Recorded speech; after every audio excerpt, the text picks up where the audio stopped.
ಉಪನ್ಯಾಸ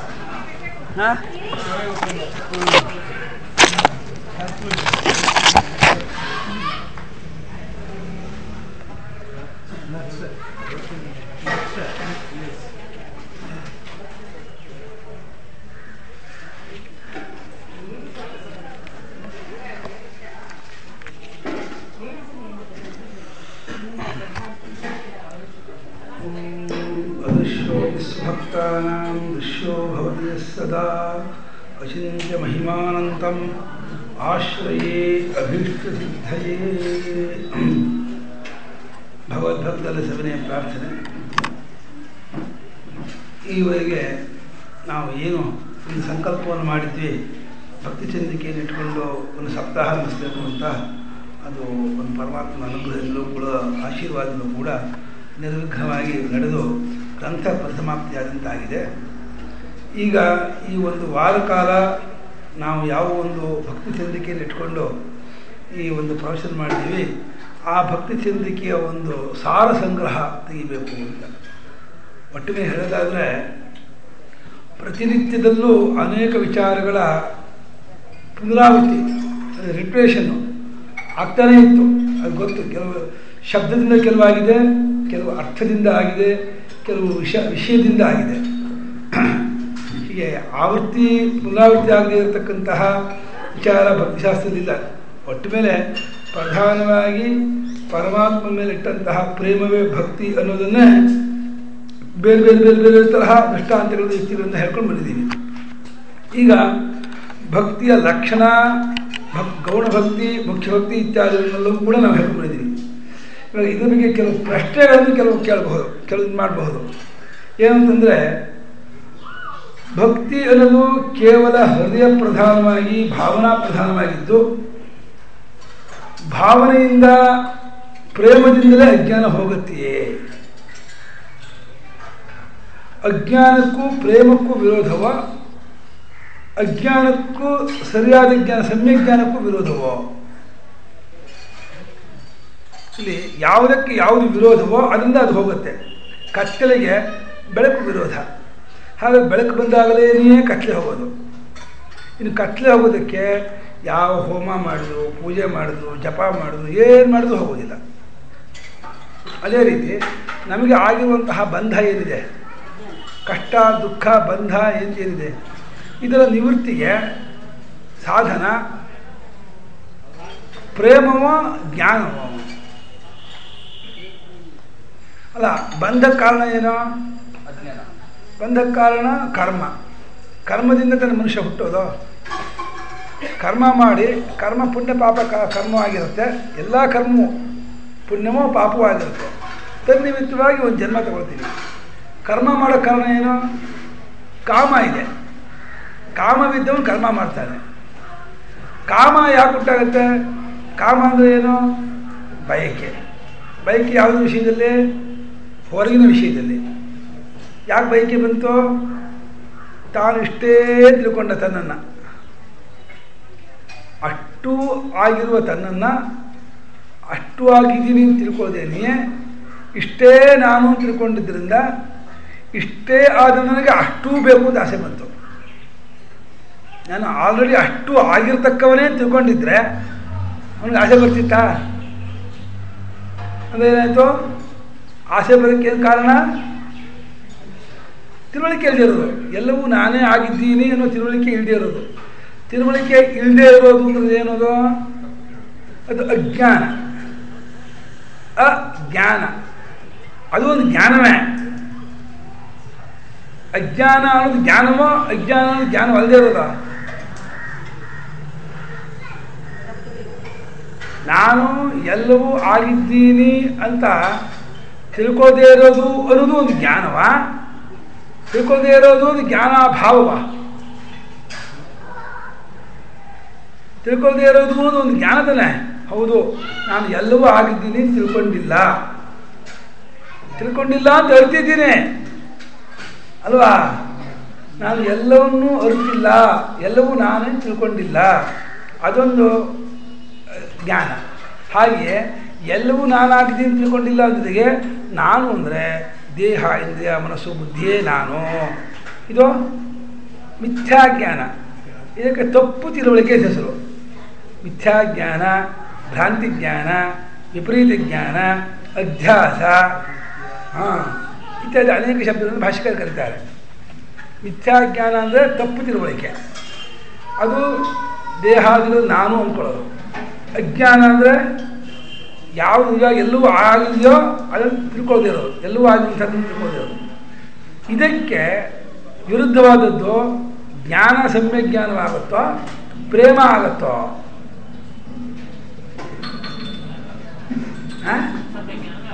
ಸಮ್ಯಜ್ಞಾನ ಆಗುತ್ತೆ. ವೇದಾಂತದಲ್ಲಿ ಸಮ್ಯಜ್ಞಾನದಿಂದ ಪುರುಷಾರ್ಥ ಅಂತ ಎಲ್ಲ ಉಪನಿಷತ್ತು ಒಕ್ಕೊಳದಿಂದ ಹೇಳುತ್ತಿರುವಾಗ ಈ ಭಕ್ತಿಶಾಸ್ತ್ರ ಕೂತ್ಕೊಂಡು ಭಕ್ತಿಯಿಂದಲೇ ಪರಮಪುರುಷಾರ್ಥ, ಭಕ್ತಿಯಿಂದಲೇ ಅಜ್ಞಾನ ನಿವೃತ್ತಿ, ಭಕ್ತಿಯಿಂದಲೇ ಭಗವಂತನ ಸಾಕ್ಷಾತ್ಕಾರ ಅಂತ ಹೇಳಿಬಿಟ್ರೆ ವೇದಾಂತ ಶಾಸ್ತ್ರಕ್ಕೆ ಸೊನ್ನೆ ಸುತ್ತಿದ್ದಂಗೆ ಆಯಿತೋ ಇಲ್ವೋ?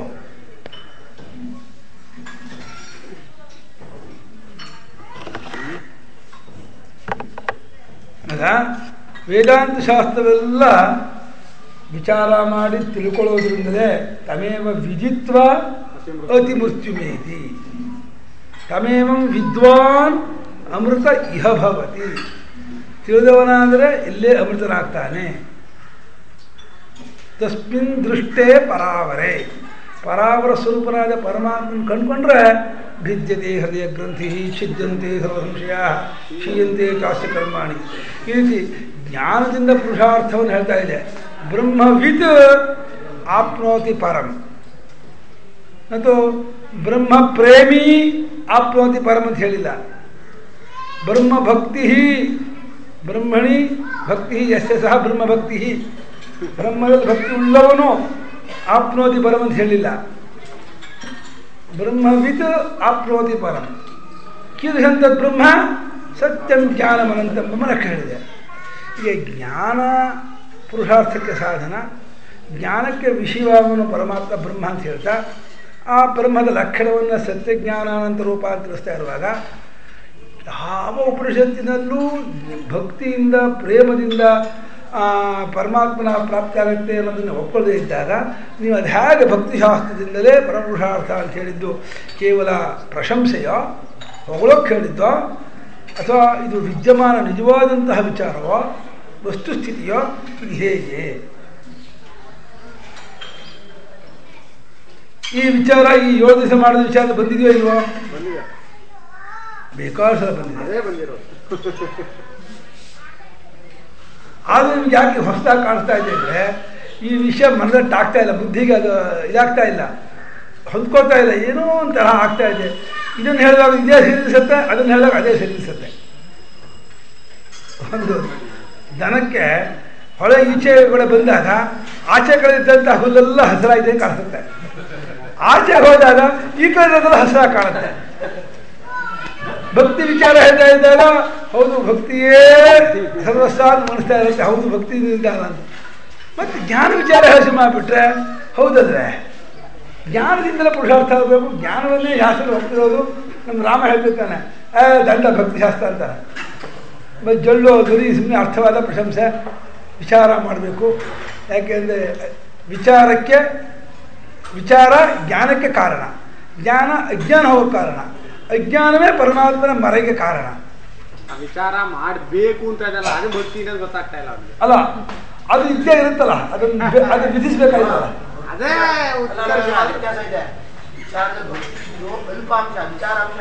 ಅಲ್ಲ ಅದು ಇವಾಗ ನೋಡಪ್ಪ, ಹೋಗುವಾಗ ಆಕಾಶ ಇರುತ್ತೆ, ಊಟ ಮಾಡುವಾಗಲೂ ಆಕಾಶ ಇರುತ್ತೆ, ಮಲಗುವಾಗಲೂ ಆಕಾಶ ಇರುತ್ತೆ. ಆಕಾಶ ಇರಬೇಕು ಅಂತ ಪ್ರತಿಯೊಂದಕ್ಕೂ ವಿಧಿಸ್ತೀರಾ? ಯಾವುದು ಇದ್ದೇ ಇರುತ್ತೋ ಅದನ್ನು ವಿಧಿಸೋದೇನು?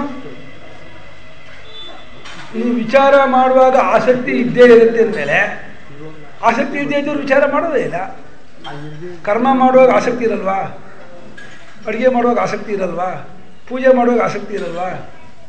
ಯಾವುದಾದ್ರೂ ಒಂದು ಕ್ರಿಯೆಯನ್ನು ಆಸಕ್ತಿ ಇಲ್ಲದೆ ಮಾಡ್ತಾನೆ ಮನುಷ್ಯ. ಮಾಡಬೇಕು ಅಂತ ಅಂದ್ಕೊಳ್ಳೋದೇ ಆಸಕ್ತಿ ಅಲ್ವಾ, ಮಾಡಬೇಕು ಅನ್ನೋ ಇಚ್ಛೆ ಆಸಕ್ತಿ. ಅದು ತಾನಾಗಿ ಇರುವಂಥದ್ದನ್ನು ಇಷ್ಟರ ಮಟ್ಟಿಗೆ ಭಕ್ತಿ ಬೆಳೆಸ್ಕೋಬೇಕು, ಭಕ್ತಿಗೆ ಮಾರಕವಾಗಿ ಬಿಡಬೇಕು, ಭಕ್ತಿಗೆ ಪೋಷಕವಾದನೆ ಮಾಡಬೇಕು, ಭಕ್ತಿ ಹೇಳಕ್ಕೆ ಹೆಚ್ಚು ಇಷ್ಟು ಒತ್ತಿ ಒತ್ತಿ ಒತ್ತಿ ಒತ್ತಿ ಭಕ್ತಿಶಾಸ್ತ್ರ ಇಷ್ಟು ಮೇಲ್ಮಟ್ಟ ತಂದುಬಿಟ್ಟು ಒಂದು ರೀತಿ ಜ್ಞಾನ ಮಾರ್ಗವನ್ನೇ ಮೂಲೆ ಬುಕ್ ಮಾಡೋದು ಮಾಡಿಬಿಟ್ರಲ್ಲ ಒಂದು ವಾರ.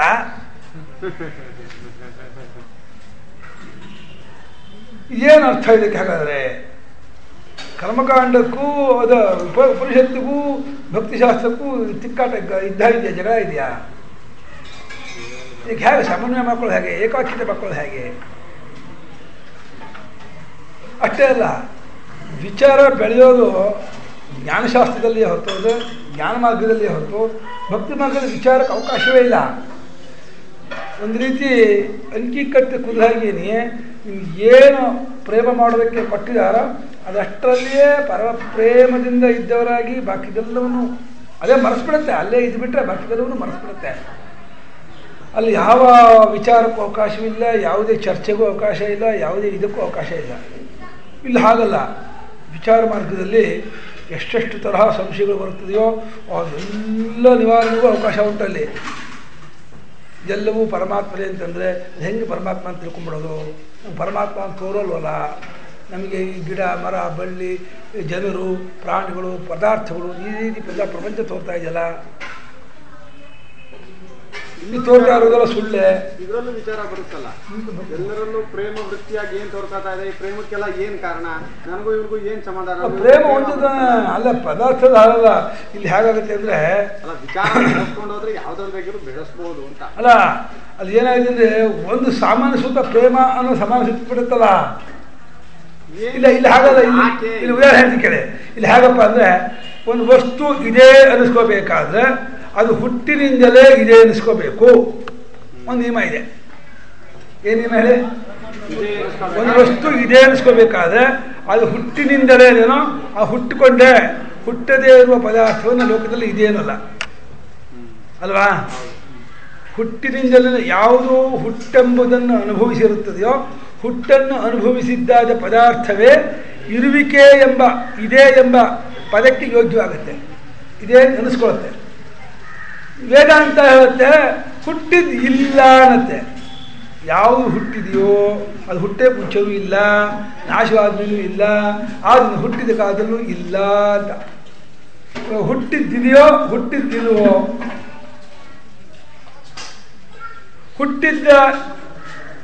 ಹುಟ್ಟಿದ್ದಿದೆ ಅಂದರೆ ವೇದಾಂತಕ್ಕೆ ವಿರುದ್ಧ ಆಗುತ್ತೆ.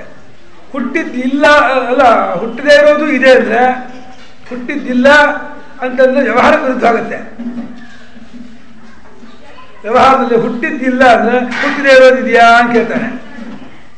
ನಾವಿವಾಗ ವ್ಯವಹಾರಕ್ಕೂ ಜ್ಞಾನಕ್ಕೂ ಹೊಂದಿಸ್ತಾ ಇಲ್ಲ. ಅಲ್ಲಪ್ಪ, ವ್ಯವಹಾರದ ನಾವು ಇರೋದು ಅಲ್ಲ, ನಾವು ವಿಚಾರ ಮಾಡೋದಿಲ್ಲಿ, ನಾವು ಇರೋದಿಲ್ಲಿ. ವ್ಯವಹಾರದಿಂದಲೇ ಪರಮಾರ್ಥಕ್ಕೆ ಹೋಗ್ಬೇಕು. ವ್ಯವಹಾರ ಬಿಟ್ಟು ಹೋಗೋದು ಆಗಲ್ವಲ್ಲ. ಹುಟ್ಟಿದ್ದಿಲ್ಲ ಅಂದರೆ ಹುಟ್ಟದೇ ಇರೋದಿದೆಯಾ?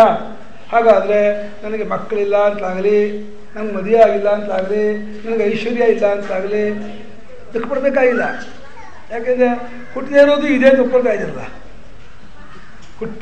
ಹುಟ್ಟಿದ್ದು ಇಲ್ಲ ಅನ್ನೋದಾದರೆ ಹಾಗೆ ಹುಟ್ಟದೇ ಇರೋದು ಇದೆ ಅಂತ ಅರ್ಥಾದರ್ಥ. ಯಾವುದು ಇದೆಯೋ ಅದು ಹುಟ್ಟದೇ ಇರೋದಾಗಿರಬೇಕು. ಹುಟ್ಟದೇ ಇರೋದಾಗುತ್ತೋ ಹುಟ್ಟಿದ್ದು ಇರೋದಾಗುತ್ತೋ? ಹಾಂ ಅಲ್ಲಪ್ಪ, ಇದೇ ಅನ್ನೋ ಒಂದು ಪದಾರ್ಥ ಇದೆಯೋ ಇಲ್ಲಪ್ಪ? ಇದೇ ಅನ್ನೋ ಪದಾರ್ಥ ಇದೆ ಅನ್ನೋದಾದರೆ ಇದೇ ಅನ್ನೋದು ಹುಟ್ಟಿದ ಪದಾರ್ಥಕ್ಕೆ ಹೆಸರೋ ಹುಟ್ಟಿದೇ ಇರೋದಕ್ಕೆ ಹೆಸರೋ? ಹುಟ್ಟಿದ್ದಕ್ಕೆ ಇದೆ ಅಂತೀರಾ? ಹುಟ್ಟಿದ್ದಿಲ್ಲ ಅಂದರೆ ಹುಟ್ಟಿದ ಗಡಿಗೆ ವಾಚಾರಂಭಣ. ಹಾಂ, ವೇದಾಂತಕ್ಕೂ ಇದಕ್ಕೆ ಕಂಪೇರ್ ಮಾಡುವಾಗ ಹುಟ್ಟಿದ್ದು ಇದೆ ಅಂತಂದರೆ ವೇದಾಂತ ಅದ್ರ ಬಗ್ಗೆ ಹೇಳುತ್ತೆ. ಹುಟ್ಟಿದ್ದೆಲ್ಲ ಬರೀ ವಾಚಾರಂಭ, ಬಾಯಿಂದ ಹುಟ್ಟಿದೆಯೇ ಹೊರತು ಅಲ್ಲಿ ಏನು ಹುಟ್ಟಿಲ್ಲ. ಗ ಡಿ ಕೆ ಅನ್ನೋದ್ರಿಂದ ಅದು ಬೇರೆ ವಸ್ತು ನಿಮ್ಗೆ ಅನಿಸುತ್ತೆ. ಪು ಸ್ತ ಕಾನ್ 3 ಅಕ್ಷರ ಉಚ್ಚಾರ ಮಾಡಿದಾಗ ಏನು ವಸ್ತು ಅನಿಸುತ್ತೆ. ಇವಾಗ ಇದು ಪುಸ್ತಕವೋ ಇದು ಹಾಳಿಯೋ? ಹಾಳಿ ಇನ್ನು ಹೊರದ ಪೇಪರ್ ಆಗ್ಬಿಡುತ್ತೆ. ಏನೂ ಇಲ್ಲ ಅಂತ ಹಾಳಿನೂ ಹೋಗ್ಬಿಡುತ್ತೆ, ಬರೀ ಪೇಪರು ಅಂದರೆ ಸುಮ್ಮನೆ ಒಂದು ಕಾಗದ ಅಂತ ಆಗ್ಬಿಡುತ್ತೆ. ಹಾಳಿನಿಂದ ಒಂದು ಗ್ರಂಥದ ಒಂದು ಪುಸ್ತಕದ ಒಂದು ಭಾಗ ಸುಮ್ಮನೆ ಹೊರದ ಒಂದು ಕಾಗದ ಪೀಸ್ಬೇಕಾಗುತ್ತೆ. ಇದೇನು ಕಾಗದ ಪೀಸೋ, ಹಾಳಿನೋ, ಪುಸ್ತಕನೋ, ಇದು ಬೊಂಬ, ಮಣ್ಣು, ಏನಿದು? ಎಲ್ಲವೂ ನಿಜವಾ? ಅದ್ರ ಮೇಲೆ ಎಲ್ಲ ತಪ್ಪು ತಿಳ್ಕೊಂಡ್ಯಾನ. ಎಲ್ಲವೂ ತಪ್ಪು ತಿಳ್ಕೊಂಡಿದ್ದಾರ? ಎಲ್ಲರೂ ತಪ್ಪು ತಿಳ್ಕೊಂಡಿದ್ದಾರ? ಇದು ಏನು ತಪ್ಪು ತಿಳ್ಕೊಂಡ್ರೆ ಭಾಗ ಯಾವುದು? ವಸ್ತುವಿನ ಮೇಲೆ ತಪ್ಪು ಅಲ್ಲ, ಒಂದು ವಸ್ತುವಿನ ಹತ್ತ ತಪ್ಪು ತಿಳ್ಕೊತಾರ? ಒಂದು ವಸ್ತುವಿನ ಒಂದೇ ಕಾಲಕ್ಕೆ ಒಂದೇ ಕಾಲಕ್ಕಾಗಲ್ಲ. ಹಾಂ, ಪುಸ್ತಕ ಅಂತೀಯ ಇಲ್ವಾ? ಹಾಳಿ ಅಂತೀಯ ಇಲ್ವಾ? ಕಾಗದ ಅಂತೀಯ ಇಲ್ವಾ? ಆ ಸಂದರ್ಭಕ್ಕೆ ತಕ್ಕಂತೆ ಹೇಳ್ತೀನಿ. ನಾನು ಸಂದರ್ಭ ಯಾವುದಕ್ಕೆ ಕಲಿಲ್ಲ. ಒಂದು ವಸ್ತುವಿನ ಬಗ್ಗೆ 10 ತಪ್ಪಿಗೆ ಬರ್ಬೋದಾ? ಒಂದೇ ಕಾಲಕ್ಕೆ ಒಂದೇ ಕಾಲಕ್ಕಾಗಲ್ಲ ಅಷ್ಟೇ. ಒಂದೇ ಕಾಲ ಕರ್ತ ನಿನ್ಗೆ ಗೊತ್ತಿರೋ ಪುಸ್ತಕ ಹೇಳೋದನ್ನ ಆ ತಪ್ಪಿಗೆ ಗೊತ್ತಿರ್ತಲ್ಲ. ಒಂದೇ ಕಾಲದಲ್ಲಿ ಒಂದು ಸೆಕೆಂಡ್ಗೆ ಹೇಳ್ತೀಯ ಅಂತ ಹೇಳ್ತಿಲ್ಲ ನಾನು. ಅನ್ನೋದಮ್ಮ, ವಸ್ತು ಕಡೆಯಿಂದ ನಾವು ವಸ್ತು ವಿಚಾರ ಮಾಡೋಕ್ಕೆ ಹೊರಟಾಗ ವಸ್ತುವಿನಲ್ಲಿ 2-3 ಜ್ಞಾನ ಇರೋದು ಸರಿ ಅಂತ ಆಗುತ್ತಾ? 2-3 ತಪ್ಪಲಿಕ್ಕೆ ಒಂದೇ ಕಾಲಕ್ಕೆ ಇರುತ್ತಾ? ಅದು ನಿಜವಾದಂತಹ ಜ್ಞಾನ ಯಾವುದದು? ಅದ್ರ ಬಗ್ಗೆ ಸರಿಯಾದ ಜ್ಞಾನ ಆಗಿಲ್ಲ ಅಷ್ಟೇ ಹೊರತು ಅದನ್ನ ನಾನು ಇದೆಲ್ಲ ಹೀಗೆ ಹೀಗೆ ಅಂತ ಹೇಳಿ ನನ್ನ ಇದರಿಂದ ನಾನು ಕಲ್ಪನೆ ಮಾಡ್ಕೊಂಡಿದ್ದೀನಿ. ಈ ಕಲ್ಪನೆ ಮಾಡ್ಕೊಂಡು ವಿಷಯ ಬೇಡ. ನನಗೆ ಹೇಳ್ತಾ ಇರೋ ಪ್ರಶ್ನೆ ಇದೆ ಅನ್ನೋದು ಸತ್ಯ. ಇದೆ ಅನ್ನೋ ಸತ್ಯ ಅಲ್ಲ. ಇದೆ ಅನ್ನೋದಕ್ಕೆ ಒಂದು ವಸ್ತು ಇದೇನೆ ಇದೆ ಅನ್ಸತ್ತಾ? ಇದೇ ಸತ್ಯ, ವಸ್ತು ಸುಳ್ಳು ಅಂದ್ರೆ ಆ ವಸ್ತುನ ಆಶ್ರಯಿಸ್ಕೊಂಡು ಇದೆ ಅಂತ ತೋರುತ್ತೆ. ವಸ್ತು ಇಲ್ವಂತೆ ಇದೆ ಆಧಾರದಲ್ಲಿ ಆ ವಸ್ತು ತೋರ್ಕೋತಿದೆ. ಅಲ್ಲಮ್ಮ, ಇದೆ ಅನ್ನೋದು ವಸ್ತು ಬಿಟ್ಟು ತೋರಿಸ್ತೀರಾ? ಮತ್ತೆ ಇದೆ ಅನ್ನೋದು ಎಲ್ಲಿರುತ್ತೆ? ಬರೀ ಇದೆ ಇದೆಯಾ?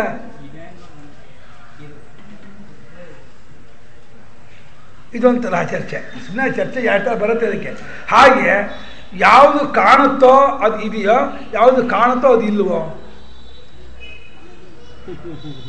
ದೃಶ್ಯತ್ವ ಸತ್ಯಕ್ಕೆ ಹೇತುವೋ, ದೃಶ್ಯತ್ವ ಅನುತತ್ವಕ್ಕೆ ಹೇತುವೋ? ಕಾಣೋ ಸುಳ್ಳಾದ್ರೆ ಕಾಣದೇ ಇರೋದು ನಿಜನಾ?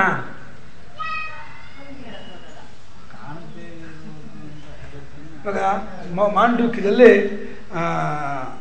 ದೃಶ್ಯತ್ವ, ವ್ಯಭಿಚಾರದ್ರೂಪತ್ವ, ಅನಿತ್ಯತ್ವ ಇತ್ಯಾದಿ 3 ಹೆಸರು ಕೊಡ್ತಾರೆ.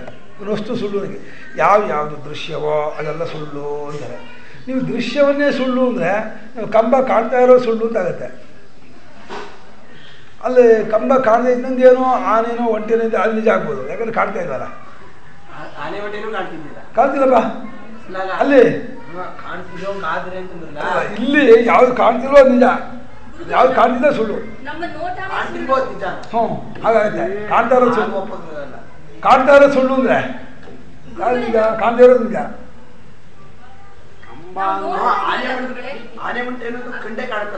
ಇಲ್ಲಿಪ್ಪ ಅದು ಕಾಣಲ್ಲ. ಎಲ್ಲಿ ಕಾಣುತ್ತೆ ಆನೆ ಉಂಟ? ಕಂಬ ಇಲ್ಲ, ಅಲ್ಲಿ ಬೇರೆ ಕಾಣುತ್ತೆ ಸತ್ಯ ಅಂದ್ರೆ. ಅಲ್ಲ, ಅಲ್ಲಿ ಯಾವ್ದು ಕಾಣ್ತಾ ಇಲ್ಲೋ ಅದು ನಿಜ ಅಂತಿರೋ ಒಂದೇ. ಅಲ್ಲ, ಅಲ್ಲಿ ಕಂಬ ಇಲ್ಲ ಅಂತ ಹೇಳ್ತಾ ಇದ್ರೆ ಎಲ್ಲಿಂದ ನೋಡ್ತಿದೀವಿ ಅದ್ರ ಮೇಲೆ ಡಿಪೆಂಡ್ ಆಗುತ್ತೆ. ನಾವು ಕಣ್ಣಿಂದ ನೋಡ್ತಿರೋದಲ್ಲ, ಆಗ ಕಂಬ ಅಂತೀವಿ.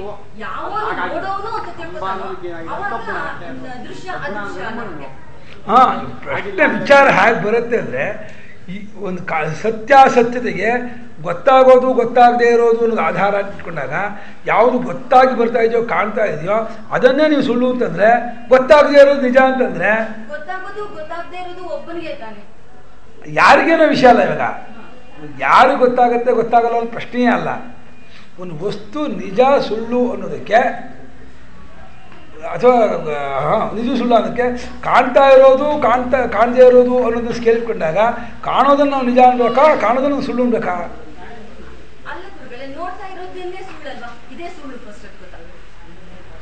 ಆ ಸುಳ್ಳಿಗೆ ನೀವು ಲಕ್ಷಣ ಏನು ಇಟ್ಕೊಂಡಿದ್ರೆ? ಹಾಗಾದ್ರೆ ಸುಳ್ಳಿಗೆ ಲಕ್ಷಣ ಅಂದ್ರೆ ಹಾಗಾದ್ರೆ ಸುಳ್ಳಿಗೆ ನಿಜಕ್ಕೆ ಲಕ್ಷಣ ಯಾವಾಗ ನೋಡ್ತಾ ಇರೋ ಸುಳ್ಳ ವಸ್ತು ಸುಳ್ಳ ಅಂತ ಹೇಳ್ಬೇಕಾಗತ್ತೆ.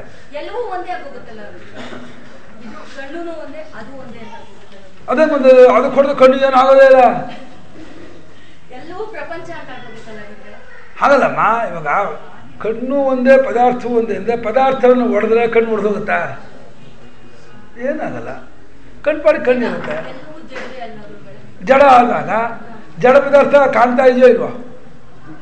ನೀವೇ ಎಲ್ಲವೂ ಜಡ ಅಲ್ವೇ, ಎಲ್ಲವೂ ಕಾಣ್ತಾ ಇದೆಯಾ ಅಂದ್ಕೊಂಡು ಅದರಲ್ಲೇ ಸತ್ಯ ಅಂತ ಒಪ್ಕೊಳ್ತಾ ಇದ್ದೀರಾ. ಇಲ್ಲ ಗುರುಗಳೇ, ನೋಡೋದು ಯಾರು ಅನ್ನೋದ್ರ ಮೇಲೆ. ಯಾರಾಗಲಿ ಯಾರು ನೋಡ್ತಿದ್ದಾನೋ ನೋಡ್ತಾ ಇರೋನಿಗೆ ಏನು ಕಾಣ್ತಾ ಇದೆಯೋ ಆ ಕಾಣ್ತಾ ಇರೋದ್ರಿಂದ ಅದು ಸತ್ಯವೋ ಕಾಣ್ತಾ ಇರೋದ್ರಿಂದ ಸುಳ್ಳೋ? ಹಂಗಲ್ಲ ಗುರುಗಳೇ, ಕಾಣ್ತಾ ಇದೆ ಅನ್ನೋದೇ ಪ್ರಶ್ನೆ ಬೇರೆ. ಈಗ ಪ್ರಶ್ನೆ ಅದು ವಿಚಾರ. ಕಾಣ್ತಾ ಇರೋದು ಸುಳ್ಳ, ಕಾಣ್ತಾ ಇರೋದು ನಿಜವಾ? ಅಲ್ಲಿ ಯಾರು ನೋಡ್ತಾ ಇದ್ದಾರೋ ವಿಚಾರ ಯಾಕೆ ತಗೊಳ್ತೀರಾ? ಯಾರು ನೋಡ್ತಾ ಇರೋದು ಪ್ರಶ್ನೆ ಅಲ್ಲ. ಕಾಣ್ತಾ ಇರೋದು ಯಾವುದಿದೆಯೋ ಅದು ನಿಜಕ್ಕೆ ಲಕ್ಷಣವಾ ಸುಳ್ಳಿಗೆ ಲಕ್ಷಣವಾ? ಕಾಣ್ತಾ ಇರೋದು ಸುಳ್ಳಿನ ಲಕ್ಷಣ. ಕಾಣ್ತಾ ಇರೋದು ಹಾಗೆ ನಿಜಕ್ಕೆ ಕಾಣ್ತಾ ಇರೋ ನಿಜನಾ? ಇಲ್ಲಿ ಹಾವಿದೆ ನಿಜ, ಯಾಕೆ ಅಲ್ಲ ಇಲ್ಲಿ ಕಾಣ್ತಾ ಇಲ್ಲ, ಅಲ್ಲ ಇಲ್ಲಿ ಹಾವಿದೆ. ಇಲ್ಲಿ ಹಾವಿದೆ ಯಾಕೆಂದ್ರೆ ಕಾಣ್ತಾ ಇಲ್ವಲ್ಲ ಅಂತ ಹೇತು ಕೊಡ್ತೀರಾ? ನಿಜ ಅನ್ನೋದಕ್ಕೆ ಪ್ರೂಫನ್ನು ಕಾಣದೇ ಇರೋದು ಅಂತ ಕೊಡ್ತೀರಾ? ಹಾಂ, ಕಾಣ್ತಾ ಇರೋದು ಸುಳ್ಳು ಅಂದ್ರಲ್ಲ ನೀವು. ಕಾಣ್ತಾ ಇರೋದೊಂದು ಸುಳ್ಳು ಅನ್ನೋದಾದ್ರೆ ಕಾಣದೇ ಇರೋದು ನಿಜ. ನೀವು ಒಪ್ಕೊಂಡಂಗಾಯ್ತಲ್ಲಮ್ಮ. ಇವಾಗ ಹುಟ್ಟಿದ್ದು ಇಲ್ಲ ಅನ್ನೋದಾದ್ರೆ ಹುಟ್ಟದೇ ಇರೋದಿದೆ. ಹಾಕ್ತಾನೆ ಆಗೋದು ಅದೇ ಪ್ರಶ್ನೆ. ಅದ್ವೈತಲ್ಲಿ ಹೆಂಗೆ ತಿಳ್ಕೊಳ್ತೀರಾ? ಇದೆಲ್ಲ ಅದ್ವೈತಲ್ಲ. ಇವಾಗ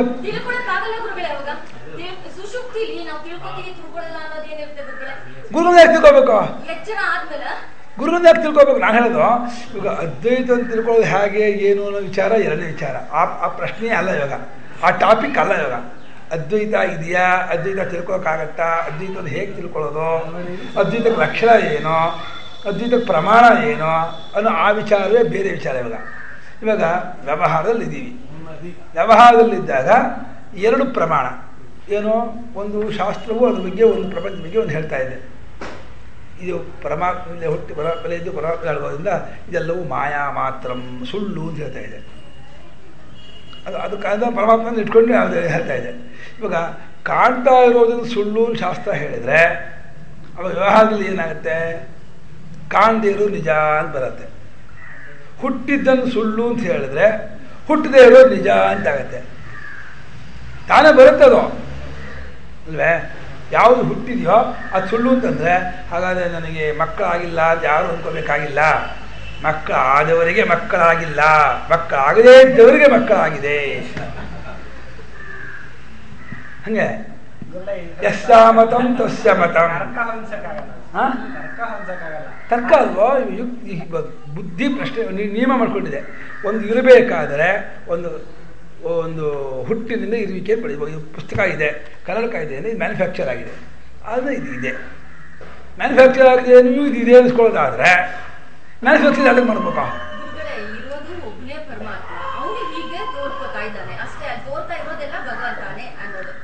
ನೀವೇನಂತಿದ್ದೀರಾ? ವೇದಾಂತ ವಿಷಯವನ್ನು ಕೇಳಿಕೊಂಡು ಆ ಪರಮಾತ್ಮ ಒಬ್ಬನೇ ಇದೆ ನಂಬಿಕೊಂಡು ಅದನ್ನು ಭಾವನೆಯಿಂದ ನೀವು ಈ ವಿಚಾರ ಹೊರಹಾಕ್ತಾ ಇದ್ದೀರಾ. ಇವಾಗ ನಿಮ್ಗೆ ನಿಜವಾಗಿಯೇ ಈ ಕಾಣ್ತಾ ಇರೋದು ಸುಳ್ಳು ಪರಮಾತ್ಮನೇ ಅಂತ ಅನುಭವಕ್ಕೆ ಬಂದಿದೆಯಾ? ಹಾಂ, ಶ್ರದ್ಧೆಯಿಂದ ನೀವು ನಂಬ್ಕೊಂಡಿದ್ದೆ ಒಪ್ಕೊಂಡಿದ್ದೀರಾ.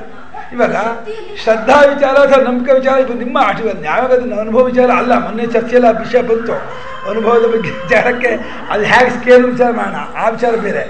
ಇವಾಗ ನಮ್ಮ ವ್ಯವಹಾರದಲ್ಲಿದ್ದ ದೃಷ್ಟಿಗೆ ಕೋಣಕ್ಕೆ ನಾವು ಇದೇ ಇಲ್ಲ ಅನ್ನೋದನ್ನು, ಕಾಣುತ್ತೆ ಕಾಣಲ್ಲ ಅನ್ನೋದನ್ನು ಯಾವ ಪ್ರಮಾಣಗಳಿಂದ ಗೊತ್ತು ಮಾಡ್ತೀವೋ ಆ ಪ್ರಮಾಣಗಳು ಒಂದು ಪ್ರಶ್ನೆ ಮಾಡುತ್ತವೆ. ಏನಪ್ಪ, ನಾನು ಪ್ರಮಾಣವಾಗಿದ್ದು ಒಂದು ವಸ್ತುವನ್ನು ಇದೆ ಅಂತ ನಾನು ಹೇಳ್ತಿರುವಾಗ ನೀನು ಅದೇ ವಸ್ತುವನ್ನೇ ನಾನು ಪ್ರಮಾಣವಾಗಿರುವಾಗ ನೀನು ಇನ್ಯಾವುದೋ ಒಂದು ತರ್ಕ ತಂದು ಅದಿಲ್ಲ ಅಂತಂದರೆ ನಾನು ಇನ್ನೊಂದು ತರ್ಕ ಮಾಡ್ತೀನಿ ಅಂತೆ. ಬುದ್ಧಿ ಕಣ್ಣಿನ ಮೂಲಕ ಅದೊಂದು ವಸ್ತು ಇದೆ, ಜಂಖಾರ ಇದೆ, ಅದಿಂಥ ಬಣ್ಣವಾಗಿದೆ, ಎಷ್ಟು ಉದ್ದಾಗಲ ಇದೆ ನಾನು ಅಂತೀನಿ ಬುದ್ಧಿ. ನೀನು ಮತ್ತೆ ಈ ನಾನು ಪ್ರಮಾದವಾಗಿ ಪ್ರಮಾಣದಿಂದ ಗೊತ್ತು ಮಾಡಿಕೊಂಡಿದ್ದನ್ನೇ ನೀವು ಸುಳ್ಳು ಅನ್ನೋದಾದರೆ ಪ್ರಮಾಣದ ಬಗ್ಗೆ ನೀವು ಪ್ರಶ್ನೆ ಮಾಡ್ತಾ ಇದೆಯಾ ಅಂತಾಗತ್ತೆ. ಇವಾಗ ನಾನು ಹೇಳ್ತೀನಿ ನನ್ನ ಪ್ರಮಾಣದ ಮೇಲೆ ಪ್ರಶ್ನೆ ಮಾಡ್ತೀನಿ, ಅದು ಇಲ್ಲ ಅನ್ನೋದಾದರೆ ಅದು ಹಾಗಿಲ್ಲ, ಅದು ಹಾಗಿಲ್ಲ ಹೇಗಿಲ್ಲ ಅನ್ನೋದು ವಿಷಯ ಎರಡನೇದು. ಇದೆಯೇ ಇದೆ, ವಸ್ತು ಸ್ವರೂಪ ಇದೆಯಾ ಇಲ್ವಾ ಅನ್ನೋದು. ಹಾಂ, ಅದೇ ಹೇಳು. ವಸ್ತು ಸ್ವರೂಪನೇ ನೀವು ಇಲ್ಲ ಅಂತ ಹೇಳುವಾಗ ಅವಾಗ ಅದಕ್ಕೂ ವಿರೋಧ ಬಂದಾಗ ಪ್ರಮಾಣಗಳ ವಿರೋಧದಲ್ಲಿ ಯಾವ ಪ್ರಮಾಣ ಪ್ರಬಲವಾಗುತ್ತೆ, ಯಾವ ದುರ್ಬಲವಾಗುತ್ತೆ, ಯಾಕಾಗತ್ತೆ? ನಾನು ಯಾತಕ್ಕೆ ಪ್ರಶ್ನೆ ಮಾಡಿದ್ರೆ ಆ ವಿಚಾರ ಬೆಳೆಸೋಕ್ಕಲ್ಲ. ವೇದಾಂತಗಳಲ್ಲಿ ಇಷ್ಟು ತರಹ ವಿಚಾರಕ್ಕೆಲ್ಲ ಅವಕಾಶ ಇದೆ ನಾನು ಹೇಳಿದ ಕಷ್ಟ. ಈ ಪ್ರಧಾನವಾದ ವಿಚಾರ ವೇದಾಂತ ಶಾಸ್ತ್ರ ತತ್ವಜ್ಞಾನದಿಂದ ಬ್ರಹ್ಮಾತ್ಮಿಕ ಜ್ಞಾನದಿಂದ ಅವಿದ್ಯಾ ನಿವೃತ್ತಿಯಾಗಿ ತನ್ನ ಸ್ವಲ್ಪ ಗೊತ್ತಾಗುತ್ತೆ ಅಂತ ಹೇಳ್ತಿರುವಾಗ ನೀವು ಭಕ್ತಿ ಮಾರ್ಗದಿಂದಲೇ ತತ್ವಜ್ಞಾನವಾಗುತ್ತೆ ಅಥವಾ ಪರಮಾತ್ಮ ಸಾಕ್ಷಾತ್ಕಾರವಾಗುತ್ತೆ, ಪರಮ ಪುರುಷಾರ್ಥವಾಗುತ್ತೆ ಅಂತಂದರೆ ವೇದಾಂತ ಶಾಸ್ತ್ರ ಇದನ್ನು ಯಾಕೆ ಅನುಸರಣೆ ಮಾಡಲಿಲ್ಲ? ಗುರುಗಳಲ್ಲಿ ಇನ್ನೂ ಒಂದು ಮಾತು ಹೇಳಿದ್ರಲ್ಲ ಗುರುಗಳೇ, ಜ್ಞಾನ ಭಕ್ತಿ ಎರಡು ಒಂದೇ ನಾಣ್ಯದ ಎರಡು ಮುಖಗಳು ಅಂತ. ಅದು ಹೇಗೆ? ಅದನ್ನೇ ಯಾಕಪ್ಪ ಸಮರ್ಥನೆ ಮಾಡಿ? ಅದೇ ವಿಚಾರ ಇವಾಗ, ಈ ವಿಷಯ ಅದೇ ಇವಾಗ. ಜ್ಞಾನ ಭಕ್ತಿ ಎರಡು ಒಂದೇ ಎರಡು ಮುಖ ಅನ್ನೋದು ಹೇಗೆ ಹೋಗುತ್ತೆ ನೋಡಿ. ಈಗ ಹೇಳ್ತೀನಿ, ಇದು ಕಂಬ ಅಂತ ಹೇಳಿ, ಅದು ನಾನು ಕಂಬ ಅಲ್ಲ, ಅದನ್ನ ವಸ್ತುವನ್ನ ಹಿಂದೆ ತಗೊಂಡು ಹೋಗೋಣ. ಆದ್ರೆ ಭಕ್ತಿ ಜ್ಞಾನ ಒಂದೇ ತೋರ್ಸ ನನಗೆ. ಭಕ್ತಿ ಜ್ಞಾನ ಒಂದೇ ಅಂತ ತೋರ್ಸೋ. ಆಮೇಲೆ ಅಲ್ಲ ಇವಾಗ ಜ್ಞಾನ ಕಂಬಾನೋ ಭಕ್ತಿ ಎರಡು ಒಂದೇನಾ? ಭಕ್ತಿ ಜ್ಞಾನ ಒಂದೇ ಅಂತ ಎರಡು ಮುಖ ಅಂತ ಇದ್ದಾರೆ. ಹೇಗಪ್ಪ? ಒಂದು ರಾಮಕೃಷ್ಣ ಪರಮಹಂಸ ಗೋಪಾಲ ಒಂದು ಎಕ್ಸಾಂಪಲ್ ಕೊಟ್ರಲ್ಲ, ಆ ಒಂದು ಬೊಂಬೆ ಅದು ಮೈ ಮೇಲೆ ಹತ್ತಿ ಕುಣಿತಾ ಇರೋದನ್ನ ಜ್ಞಾನಿಗಳು ಕಾಣ್ಲಿಲ್ವಾ ಗುರುಗಳೇ? ಅದೇನಾಗಿದೆ ವೈಯಕ್ತಿಕ ಅನುಭವ ಆಗಲ್ವಾ ಎಲ್ರಿಗೂ? ಜ್ಞಾನಿಗಳಿಗೆ ಜ್ಞಾನಿ ಯಾರ್ಯಾರು ದೃಷ್ಟಿ ಇರುತ್ತೋ ಅವರೆಲ್ಲರೂ ಸರಿಯಾದ ದೃಷ್ಟಿ. ಅಲ್ಲ ಇದೇನಾಗುತ್ತೆ ಗೊತ್ತಾ, ಯಾರಿಗೆ ಕಾಣುತ್ತೋ ಅವ್ರ ಜ್ಞಾನಿಗಳು, ಯಾರಿಗೆ ಕಾಣಲ್ವೋ ಅವ್ರ ಅಜ್ಞಾನಿಗಳು. ಮತ್ತೆ ಯಥಾಪಕರ ಜ್ಞಾನ ಇದು ಇದಾಗಲ್ಲ. ವಿಚಾರ ಆ ರೀತಿ ಮಾಡ್ಬೇಕಾರೆ ವಸ್ತುವಿನ ವಿಚಾರ ಮಾಡ್ಬೇಕಾರೆ ಪ್ರೇಮ ವೃತ್ತಿ ಮಾಡುವಾಗ ಅದು ಜಾಸ್ತಿ ಆಗ್ತಾ ಅದರೊಳಗೆ ಆನಂದ ಸ್ವರೂಪವಾದ ಪರಮಾತ್ಮನಲ್ಲೇ ಅದು ಕೂತ್ಕೊಡುತ್ತೆ. ಹಾಗೇನೆ ಜ್ಞಾನ ಮಾರ್ಗದೊಳಗೆ ಅದು ವೃತ್ತಿ ಬೇಸ್ದೆ ಅಲ್ವಾ ಅದು? ವೃತ್ತಿಯಲ್ಲಿ ಪ್ರೇಮ ವೃತ್ತಿ ಜ್ಞಾನ ವೃತ್ತಿ ಎರಡೂ ಒಂದಲ್ಲದೆ ನಾವಿಲ್ಲಿ ಹೇಳ್ತಿರೋದು ವಸ್ತುವಿನ ಅರಿವಿನ ಜಾಗದಲ್ಲಿ ಅರಿವಿನ ಜಾಗದಲ್ಲ ಪ್ರೇಮ ತೋರುತ್ತಾ, ವಸ್ತು ಜ್ಞಾನ ಪ್ರೇಮ ಒಂದೇ ಆಗುತ್ತೆ. ಆ ವಸ್ತುನೇ ನೋಡೋದಲ್ಲ, ಅದ್ರ ಬಗ್ಗೆ ತಿಳ್ಕೋಬೇಕು. ಅದು ಹೇಗಿದೆ ಅಂತ ತಿಳಿದಲ್ಲ ಇದ್ರೆ ಅದು ಹೆಂಗೆ ಅದು ನೋಡೋಕ್ಕಾಗತ್ತೆ? ಅಲ್ಲ ಹೆಂಗಿದೆ ಅಂತ ತಿಳ್ಕೊಕ್ಕಾಗದೆ ಇದು ತಿಳ್ಕೊಕ್ಕಲ್ಲ ಅಂದ್ರೆ ಅದೇ ಪ್ರೇಮ. ಏನಪ್ಪ ಒಪ್ತೀರಪ್ಪ ಅದನ್ನ, ಅದೇ ಪ್ರೇಮ ಅಂತ. ಇವಾಗ ಅವ್ರು ಒಪ್ಸಪ್ಪ, ಇವಾಗ ಅವ್ರಿಗೆ ಒಪ್ಸೋ. ಇವಾಗ ಅವರಿಗೆ ನಿನ್ನ ಯುಕ್ತಿ ಕೊಟ್ಟು ಅವ್ರು ಹೇಳ್ತಾನೆ ಅದು ಆ ಕಂಬ ಜ್ಞಾನವು ಕಂಬ ಪ್ರೇಮವು ಒಂದೇ ಅಂತಾನೆ. ಹೌದಾ? ಒಪ್ತೀರ ನೀವು? ಅಲ್ಲ ಅದು ಆ ಜ್ಞಾನದ ಇನ್ನೊಂದು ಭಾಗನ ಅದ. ಕಂಬ ಪ್ರೀತಿಸಿದೆ ಅಲ್ಲ ಆ ಜ್ಞಾನದ್ದೇ ಒಂದು ಭಾಗ ಅಂತ ಕೇಳ್ತಾ ಇದ್ದೀನಿ. ಕಂಬ ಜ್ಞಾನದ್ದೇ ಒಂದು ಭಾಗನ, 50 ಭಾಗ ಪ್ರೇಮವ ಅಲ್ಲ. ಜ್ಞಾನದ ಭಾವನೆ ಪ್ರೇಮ ಅಂದ್ರೆ ಅದು ಜ್ಞಾನದ ಅಂಶವಾ, ಜ್ಞಾನಕ್ಕಿಂತ ಬೇರೆನಾ?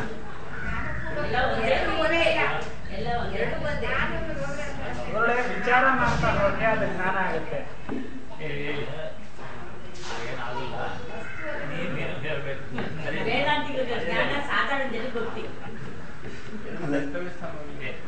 ಈ ವಿಷಯ ಬೇಕಾದಷ್ಟು ಚರ್ಚೆ ಮಾಡಿಯೇ ಬಂದ್ಕೊಂಡಿದ್ದೀವಿ. ಈಗ ಅದ್ರ ವಿಷಯ ತಿಳಿಬೇಕಂದ್ರೆ ಅದನ್ನ ನಾವು ರೀತಿಯಿಂದ ನೋಡಿದ್ರೆ ಅದು ಹೇಗೆ ಅದಕ್ಕೆ ಇದಾಗುತ್ತೆ. ಆ ವಿಷಯ ತಿಳಿಬೇಕು ಅಂತ ಆಸಕ್ತಿ ಬರಲ್ಲ. ಅಲ್ಲ ಆ ಪ್ರೇಮ ಇಲ್ಲ ಅಂದ್ರೆ ಅದ್ರ ಜ್ಞಾನನೂ ಬರಲ್ಲ. ಅಲ್ಲ ಕಂಬ ಜ್ಞಾನ ಎಲ್ಲಾಗದ?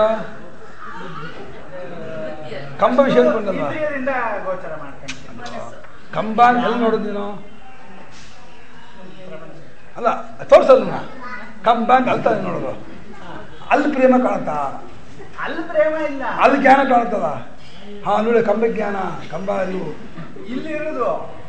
ಕಂಬ ಜ್ಞಾನ ಬುದ್ಧಿಯಲ್ಲಿ ಆಗೋದು, ಕಂಬದಲ್ಲ. ಕಂಬ ಇದ್ರೆ ಕಂಬ ಜ್ಞಾನ ಆಯ್ತಾ? ಕಂಬ ಇದೆ ಅಂತಲ್ಲ ಒಳ್ಳೆ ನನ್ನ ಬುದ್ಧಿಯಲ್ಲಿ ಕಂಬ ಅಂತ ಜ್ಞಾನ ಕಲ್ಪನೆ ಕೊಟ್ಟಿದ್ದ. ಕಲ್ಪನೆ ಕೊಟ್ಟೆ ಆಯ್ತು ಬೇಡ. ಆ ಕಲ್ಪನೆಯನ್ನ ನಾನು ಅದನ್ನು ತಿಳ್ಕೋಬೇಕು ಅಂದಾಗ ಅದು ಪ್ರೇಮ ಆಯ್ತು. ಜ್ಞಾನದಿಂದ ಜ್ಞಾನ ಮಾಡ್ತಾ ಅಮೃತ ಬಾಧಿಸಿ ಅನುಭವ ಬರಬೇಕು. ಮತ್ತೆ ಭಕ್ತಿಯಲ್ಲಿನೂ ಸಹಿತ ನಾನು ಪ್ರಾರ್ಥನೆ ಮಾಡ್ತಾ ಇದ್ದೀನಿ, ನಾನು ಪ್ರಾರ್ಥಿಸ್ತಾ ಇದ್ದೀನಿ, ಅನೇಕ ಅಲ್ಲಿಯೂ ಅಮೃತ ಬಾಧಿಸಿ ಅನುಭವ ಬರಬೇಕು. ಬಾಧಿಸಿ ಅನುಭವ ಬರೋದು ಸರಿ. ನಾನು ಹೇಳೋದು ಬಾಧಿಸಿಯೇ ಪ್ರತ್ಯ ಅನುಭವ ಬರೋದಾದ್ರೆ ಜ್ಞಾನ ದಂಡ ಆಗುತ್ತಲ್ಲ, ಜ್ಞಾನವಿಲ್ಲದೆ ಮೋಕ್ಷ ಆಗುತ್ತೆ ಅಂತ ಆಗುತ್ತಲ್ಲ. ಮಾರ್ಗ ಬೇರೆ ಆಗಲ್ಲ. ಇವಾಗ ಬರೀ ಪ್ರೇಮದಿಂದಲೇ ಇದಾಗ್ಬಿಡುತ್ತೆ. ಜ್ಞಾನ ಬೇಕಿಲ್ಲ. ಹಾಗಾದ್ರೆ ನಾಣ್ಯ ಪಂಥ ವಿದ್ಯತೆ ಜನಾಯ ಅಂದ್ರೇನು? ಶ್ರುತಿ ನಾಣ್ಯ ಪಂಥ ವಿದ್ಯತೆ ಶಬ್ದ ಹೇಳಪ್ಪ. ಯಾವುದಕ್ಕಿಂತ? ಜ್ಞಾನಕ್ಕಿಂತ ಬೇರೆ ಮೋಕ್ಷಕ್ಕೆ ಮಾರ್ಗಾಂತರವಿಲ್ಲ. ಅಂದರೆ ಭಕ್ತಿಯನ್ನು ಬಿಟ್ಟು ದರ್ಶನ ಭಕ್ತಿ ಬಿಟ್ಟಿಲ್ಲ ಅಲ್ಲ. ಏನಪ್ಪ? ಹೇಗೆ ಗೊತ್ತೇ? ಕೃಷ್ಣ ಭಗವದ್ಗೀತೆಯಲ್ಲಿ ಒಂದು ಶ್ಲೋಕ ಬರ್ತಲ್ಲ, ಶ್ಲೋಕ ಗೊತ್ತಿಲ್ಲ, ಅಂದ್ರೆ ನೀನು ಭಕ್ತಿ ತುಂಬಾ ಡೀಪ್ ಆಗಿ ಹೋದಷ್ಟು ನಾನೇ ನಿನ್ ಮನಸ್ಸೊಳಗೆ ಕುತ್ಕೊಂಡು ಜ್ಞಾನ ಕೊಡ್ತೀನಿ ಅಂತ ಭಗವಂತನೇ ಹೇಳಿದಾನೆ. ಅಲ್ಲ, ಅವಾಗ ಸಾಧನ ಆಗ್ಬೋದಲ್ಲ. ಇವಾಗ ಕರ್ಮದಿಂದಲೂ ಚಿತ್ತಶುದ್ಧಿಯಾಗಿ ಜ್ಞಾನ ಆಗ್ಬೋದು, ಧ್ಯಾನದಿಂದಲೂ ಜ್ಞಾನ ಆಗ್ಬೋದು. ಸಾಧನ ಆಗಲಿ ಬೇಕಾದ್ರೆ ಜ್ಞಾನಕ್ಕೆ. ಜ್ಞಾನದಿಂದಲೇ ಮೋಕ್ಷ ಬಿಟ್ರೆ, ಜ್ಞಾನದಿಂದಲೇ ಪರಮಾತ್ಮ ಭಾವನ ಬಿಟ್ರೆ, ಭಕ್ತಿಯಿಂದಲೇ, ಭಕ್ತಿಯಿಂದಲೇ ಅಜ್ಞಾನ ಹೋಗುತ್ತೆ ಅಂದ್ಬಿಟ್ರೆ, ಭಕ್ತಿಗೂ ಅಜ್ಞಾನಕ್ಕೂ ವಿರೋಧ ಇದೆಯಾ? ಜ್ಞಾನಕ್ಕೂ ಅಜ್ಞಾನಕ್ಕೂ ವಿರೋಧ ಇರುವ ಹಾಗೇನೆ ಭಕ್ತಿಗೂ ಅಜ್ಞಾನಕ್ಕೂ ವಿರೋಧ ಇದೆಯಾ? ವ್ಯವಹಾರದಲ್ಲಿ ಕಂಬ ಅನ್ನೋದನ್ನ ವೇದಾಂತದಲ್ಲಿ ನಾವು ಅದನ್ನ ಭಗವಂತ ಅಂತಾನೆ ಅನ್ಬೇಕಾರೆ ಎಲ್ಲಾ ಕಡೆ ಜ್ಞಾನ ಅಂದ್ರೆ ಅನ್ನೋದೇನಲ್ಲ ನಿಮ್ಮ ಅನ್ನೋ ವಿಷಯ ಅಲ್ಲ ಇಲ್ಲಿ. ಇವಾಗ ಜ್ಞಾನದಿಂದ ಅಜ್ಞಾನ ಹೋಗುತ್ತೆ ಅನ್ನೋ ಹಾಗೇನೆ ಭಕ್ತಿಯಿಂದ ಅಜ್ಞಾನ ಹೋಗುತ್ತಾ? ಭಕ್ತಿಗೂ ಅಜ್ಞಾನಕ್ಕೂ ವಿರೋಧ ಇದೆಯಾ? ಭಕ್ತಿಗೂ ಅಜ್ಞಾನಕ್ಕೂ ವಿರೋಧ ಇದೆಯಾ? ಹಾಗಾದ್ರೆ ಇವಾಗ ಒಂದು ಹಗ್ಗವನ್ನು ಹಾವು ಅಂತ ತಿಳ್ಕೊಂಡಾಗ ಹಗ್ಗ ಪ್ರೇಮಿಸಿದ್ರೆ ಅದು ಗೊತ್ತಾಗತ್ತಾ ಹಗ್ಗ ಅಂತ? ಹಗ್ಗ ಅಂತ ತಿಳ್ಕೊಬೇಕಾಗಿಲ್ಲ. ಹಾವು ಅನ್ನೋದು ಹಗ್ಗನ ಪ್ರೇಮ ಮಾಡಿದ್ರೆ ಹೋಗ್ಬಿಡುತ್ತಾ? ಪ್ರೇಮ ಅಲ್ಲ ಅಲ್ಲಿ. ಈಗ ನೋಡಿ, ಜ್ಞಾನ ಭಕ್ತಿ ಎರಡು ಒಂದೇ ಅಂತ ಹೇಳಿದ್ರು. ಅಲ್ಲ ಹೇಳಪ್ಪ, ಹಗ್ಗ ಜ್ಞಾನ ಹಾವು ಅಂತ ತೋರ್ತಾ ಇದೆ, ಹಾವು ಮಿಥ್ಯಾಜ್ಞಾನ ಅಂತ ಇದೆ. ಹಾವು ಮಿಥ್ಯಾಜ್ಞಾನಕ್ಕೆ ಅದರ ಮೇಲಿಟ್ಟುವ ಪ್ರೇಮ ಆ ಮಿಥ್ಯಾಜ್ಞಾನ ಕಳೆಯುತ್ತೋ, ಅದರ ಸರಿಯಾದ ಜ್ಞಾನ ಅದರ ಮಿಥ್ಯಾಜ್ಞಾನ ಕಳೆಯುತ್ತೋ? ಪ್ರೇಮ ಅನ್ನೋದೇ ಅಲ್ಲಿ ಜ್ಞಾನ ಅಂತ ತಿರುಗತ್ತೆ. ಅದು ಹಗ್ಗ ಜ್ಞಾನ ಕಳೆಯೋದು ಅಜ್ಞಾನ. ಪ್ರೇಮ ಹೇಗೆ ಕಳೆಯುತ್ತೆ? ಪ್ರೇಮ ಅಂದ್ರೆ ಹಾವು ಗೊತ್ತಾಗತ್ತೆ ನಂಗೆ. ಪ್ರೇಮ ಅಲ್ಲಪ್ಪ, ಪ್ರೇಮ ಅನ್ನೋದು ಜ್ಞಾನವಾಗಿ ತಿರುಗತ್ತೆ. ಅಲ್ಲಿ ಇರೋ ಹಾವನಲ್ಲಿ ಅದು ಹಾವಲ್ಲ, ಅದು ಹಗ್ಗ ಅಂತ ಹೇಳುತ್ತೆ. ಅದು ಏನ್ ಹೇಳ್ತಾನೆ ಅಂದ್ರೆ, ಯಾವ್ದು ಇದ್ದೇ ಇರುತ್ತೋ ಅದು ಕಳೆಯುತ್ತೆ, ಸುಮ್ಮನೆ ಆರೋಪ ಮಾಡ್ತಿದ್ದಾನೆ. ಇವಾಗ ಜ್ಞಾನ ಅನ್ನೋದಲ್ಲೂ ಜ್ಞಾನಕ್ಕೆ ಆಸಕ್ತಿ ಇದೆಯಲ್ಲ ಅಂತಂದ್ರೆ, ಅವಾಗ ಜ್ಞಾನ ಭಾಗ ಎಷ್ಟು, ಅಲ್ಲಿ ಆಸಕ್ತಿ ಭಾಗ ಎಷ್ಟು ಬಿಡಿಸುವಾಗಲ್ಲ.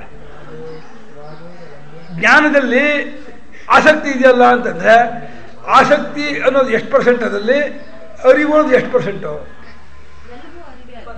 ಎಲ್ಲವೂ ಅರಿವಾದ ಆಸಕ್ತಿ ಇಲ್ಲ, ಎಲ್ಲವೂ ಆಸಕ್ತಿ ಆದ ಅರಿವೇ ಇಲ್ಲ. ಅರಿವು ಆಸಕ್ತಿ ಒಂದೇ ಹಾಗಾದ್ರೆ? ಭಕ್ತಿ ಮಾಡ್ತಾ ಮಾಡ್ತಾ ಈ ಆಸಕ್ತಿನೂ ಅಹಂಕಾರನೂ ಹೊರಟೋಗುತ್ತೆ ಅಂದ್ಮೇಲೆ ಅಲ್ಲಿ ಜ್ಞಾನ ಸಿಕ್ಕೇ ಸಿಗುತ್ತಲ್ಲ. ಯಾವ ಆಸಕ್ತಿ ಹೊರಟೋಗುತ್ತೆ? ಭಕ್ತಿ ಮಾಡ್ತಾ ಮಾಡ್ತಾ ಅಲ್ಲ, ಭಕ್ತಿ ಮಾಡ್ತಾ ಮಾಡ್ತಾ ಅಹಂಕಾರ ಹೋಗೋದಾದ್ರೆ ವೇದಾಂತ ಯಾವ್ದು ಜ್ಞಾನವನ್ನ ಅಷ್ಟು ಹೊತ್ಕೊಟ್ಟು ಭಕ್ತಿಯನ್ನೇ ಪರಾಮರ್ಶೆ ಮಾಡಲಿ, ಭಕ್ತಿಯನ್ನೇ ಹೇಳ್ಬೋದಾಯ್ತಲ್ಲ ಅದು. ಹಂಗಲ್ಲಮ್ಮ, ಸುಲಭವಾಗಿರ್ತಕ್ಕ ಮಾರ್ಗವನ್ನು ಬಿಟ್ಟು ವೇದ ಕೂತ್ಕೊಂಡು ಕಷ್ಟ ಮಾರ್ಗ ಹೇಳ್ಬೇಕಾ? ಎಲ್ಲಿಗೋ ಸುಲಭ ಮಾರ್ಗವನ್ನು ಹೇಳ್ಬೋದಾಯ್ತಲ್ಲ. ಬೇಡಪ್ಪ, ಉತ್ತಮಾಧಿಕಾರಿಗಳಿಗೂ ಭಕ್ತಿಯಲ್ಲಿ ಆಗೋದಾದ್ರೆ ಯಾಕೆ ಕಷ್ಟಪಡ್ಬೇಕು ಅವನು? ಇವಾಗ ಸೂಜಿಯಿಂದ ಆಗೋ ಕೆಲಸವನ್ನು ಕೊಡ್ಲಿ ತಗೊಂಬರಕ್ಕೆ ಹೋಗ್ತಾನ? ಸೂಜಿಯಲ್ಲಿ ಒಂದು ಮುಳ್ಳು ಸೂಜಿನೇ ಕಿತ್ಬಿಡೋದು, ಕೊಡ್ಲಿ ತಗೊಂಡು ಕಾಲು ಕಡ್ದು ಕಿತ್ಬೇಕಾ? ಸೂಜಿನೇ ಮುಳ್ಳ ನೆಟ್ಟಿನ ಕಿತ್ತು ಬಿಡ್ಬೋದು, ಸೂಜಿ ತಗೊಂಡು ಕಿತ್ಬಿಡು. ಅದೇ ಕೊಡ್ಲಿ ತಂದು ಕಾಲೆಲ್ಲ ಕೊಚ್ಚಿಬಿಟ್ಟು ಆಮೇಲೆ ಮುಳ್ಳು ತೆಗೆದು ಮತ್ತೆ ಏನು ಮಾಡ್ಬೇಕಾ? ಯಾಕೆ ಅಷ್ಟು ಕೆಲಸ ಮಾಡಬೇಕು? ಭಕ್ತಿ ಬಂದು ಸುಲಭವಾಗಿ ಆಗೋದು. ಅದು ಏನಪ್ಪ ಅಲ್ಲಿ ಭಗವಂತ ಹೇಳಿರೋದು, ಭಕ್ತಿಯನ್ನು ಜ್ಞಾನದಿಂದಾನೇ ಮೋಕ್ಷ, ಜ್ಞಾನದಿಂದಾನೇ ಹೋಗೋದು. ಭಕ್ತಿಯಿಂದ ಭಗವಂತನನ್ನ ನಾವು ಮಾಡ್ತೀವಲ್ಲ ಪ್ರೇಮ, ಭಗವಂತನೇ ಅನುಗ್ರಹ ಮಾಡ್ತಾನೆ ನಮ್ಗೆ. ಅನುಗ್ರಹ ಮಾಡ್ತಾನೆ ಹಾಗಪ್ಪ? ಅವನೇ ಕೈ ಎತ್ತು ಕೊಡ್ತಾನ? ಇಲ್ಲಪ್ಪ, ಅನುಗ್ರಹ ಮಾಡ್ತಾನೆ ಹೃದಯದಲ್ಲಿ ತನ್ನ ಅರಿವಿಗೆ ಯಾವ ಶಕ್ತಿ. ಅನುಗ್ರಹ ಮಾಡೋದು ಯಾರಿಗೆ? ಆ ಸಾಧಕನಿಗೆ ಗೊತ್ತಾಗತ್ತೆ, ಯಾರು ಭಕ್ತಿ ಮಾಡ್ತಾರೋ ಅವನಿಗೆ. ಅಲ್ವಾ, ಸಾಧಕ ಭಗವಂತನಿಂದ ಬೇರೆಯಾಗಿದ್ದು ಅನುಗ್ರಹ ಮಾಡಿಸ್ಕೊಳ್ತಾನ. ಸಾಧನ ಕಾಲದಲ್ಲಿ ಬೇರೆ ತಿಳ್ಕೊಂಡೇ ಸಾಧನೆ ಮಾಡುದು, ಯಾರೋ ಅನುಗ್ರಹ ಮಾಡುವಾಗ ಪರಮಾತ್ಮನು ಒಂದು ಭಾಗದಲ್ಲಿ ಇದ್ದುಕೊಂಡು, ಎಲ್ಲೋ ಒಂದಷ್ಟು ಭಾಗದಲ್ಲಿ ಇದ್ದುಕೊಂಡು ಅನುಗ್ರಹ ಅಂತ ಇವನು ಕೊಡ್ತಾನ? ಇಲ್ಲ ಇಲ್ಲ, ಅದು ಆ ಥರ ಆಗಲ್ಲ. ಹೇಗೆ ಥರ ಆಗುತ್ತೆ? ಸ್ವಯಂ ಸಾಧಕ ಸ್ವರೂಪ ಜ್ಞಾನ ಆಗ್ಲಿ ವಿಜ್ಞಾನ ಆಗ್ಲಿ ಭಗವತ್ ಸ್ವರೂಪನೇ ಆಗಿದ್ದರು. ಸಾಧಕನ ದೃಷ್ಟಿಯಲ್ಲಿ ಅಜ್ಞಾನ ಹೋಗೋ ಸ್ವರೂಪ ಅಲ್ಲ, ಜ್ಞಾನ ಆದ್ರೂ ಅಜ್ಞಾನ ಆದ್ರೂ ಅಲ್ಲ. ಸಾಧಕ ಸ್ವರೂಪದಿಂದ ಭಗವಂತನೇ ಆಗಿದ್ರು. ತನ್ನ ಒಂದು ಸಾಧಕ ಅವಸ್ಥೆಯಲ್ಲಿ ಭಕ್ತ ತಾನು ಭಗವಂತನಿಗಿಂತ ಬೇರೆ, ಅವನನ್ನು ಆರಾಧನೆ ಮಾಡಬೇಕು, ಅವನನ್ನು ಅನುಗ್ರಹ ಮಾಡ್ತಾನೆ, ಒಂದು ಒಳ್ಳೆ ಅಂತ ಅಂದ್ಕೊಂಡಿರ್ತಾನೆ. ಆಗ ಸಾಧಕನಾಗಿದ್ದವನಿಗೆ ಯಾವಾಗ ಭಗವದ್ಭಾವ ಬಂದ್ಬಿಡುತ್ತೆ? ಭಗವಂತನಾಗಿರೋನು ಆದಾಗ ಅಲ್ಲಪ್ಪ, ಭಗವಂತನೇ ಆದವನಿಗೆ ಭಗವಂತನ ಅನುಗ್ರಹ ಏನಾಗಬೇಕು? ಯಾವಾಗ ಆಗುತ್ತೆ? ಗೊತ್ತಾಗಕ್ಕೋಸ್ಕರನೇ ಆಗ್ಬೇಕು. ಏನು ಮಾಡಕ್ಕಾಗಪ್ಪ, ಗೊತ್ತಾಗಲ್ಲ ಅಂದ್ರೆ ಇವಾಗ ಅಲ್ಲ, ಹೊಂದತ್ತ ವಾಕ್ಯ ಯಾಕೆ ಹೊಂದಲ್ಲ ನೋಡಪ್ಪ. ಸಾಧಕ ಭಗವಂತನಂತೆ, ಸಾಧಕ ಬೇರೆ ಭಗವಂತ ಬೇರೆ ಅಲ್ಲ. ಸಾಧಕನು ಭಗವಂತನೇ ಆಗಿದ್ದು ಅವನು ನಾನು ಭಗವಂತ ಅಂತ ಭಾವನೆ ಮಾಡ್ತಿರ್ತಾನ. ಏನು ಮಾಡ್ತಿರ್ತಾನೆ ಅವನು? ಭಗವಂತ ನನಗೆ ಇಷ್ಟ. ಅಲ್ಲಿ ಹೇಗಾಗ್ತದಂದ್ರೆ ಘಟಾಕಾಶ ಮಹಾಕಾಶದತ್ತ ಮಹಾಕಾಶ ನಾನು ನೀನೇ ಕಣೋ ನನ್ನನ್ನು ನಿರ್ದೇಶಿಸ್ಕೊ ಅಂತ ಹೇಳಿ ಘಟಾಕಾಶ ಆ ಥರ ಆಗಲ್ಲ. ಇಲ್ಲಿ ಅಲ್ಲಿ ಘಟಾಕಾಶ ಮಹಾಕಾಶ ಭೇದ ಇಲ್ಲದೆ ಇದ್ರು ತಪ್ಪು ತಿಳ್ಕೊಂಡಿದ್ದ ನೀನು. ತಪ್ಪು ತಿಳ್ಕೊಂಡಿದ್ದಕ್ಕೆ ಏನಾಗಬೇಕು? ಜ್ಞಾನ ಬರ್ಬೇಕು. ಇವಾಗ ನಾವು ಒಂದು ವಿಷಯ ತಪ್ಪು ತಿಳ್ಕೊಂಡಿದ್ರೆ ದೊಡ್ಡವ್ರು ಹೇಳ್ಕೋಬೇಕು ಸ್ವಲ್ಪ ಅವ್ರಿಗೆ ಹೇಳ್ಬೇಕು ಹೇಳ್ಕೊಡಿ ಅಂತ. ಆ ಭಗವಂತನ ಭಕ್ತಿ ಮಾಡ್ತಿದ್ದೆ ನಾನು ತಿಳಿಸ್ಕೊಡ್ತಾನೆ.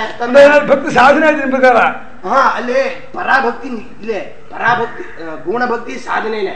ಪರಾಭಕ್ತಿ ಜ್ಞಾನ ನಿಷ್ಠ ಎರಡು ಒಂದೇ ಅಂತ ಹೇಳ್ತಿರೋದು ಹೇಳ್ಕೋ. ಪರಾಭಕ್ತಿ ಇವಾಗ ಪ್ರೇಮದ ಸ್ವರೂಪ ಎಲ್ಲರಿಗಿಂತ ಹೆಚ್ಚು ಅಭಿವ್ಯಕ್ತಿ ಆಗೋ ನಾನು ಅನ್ನೋದ್ರಲ್ಲಿ. ಸರಿ. ಯಾವಾಗ ಅವನು ಭಗವಂತನೇ ನಾನು ಅಂತ ಅಂದ್ರೆ ಜ್ಞಾನವೂ ನಾನು ಭಗವಂತ ಬೇರೆ ಇಲ್ಲ ಅಂತ ಅನ್ಸುತ್ತೆ.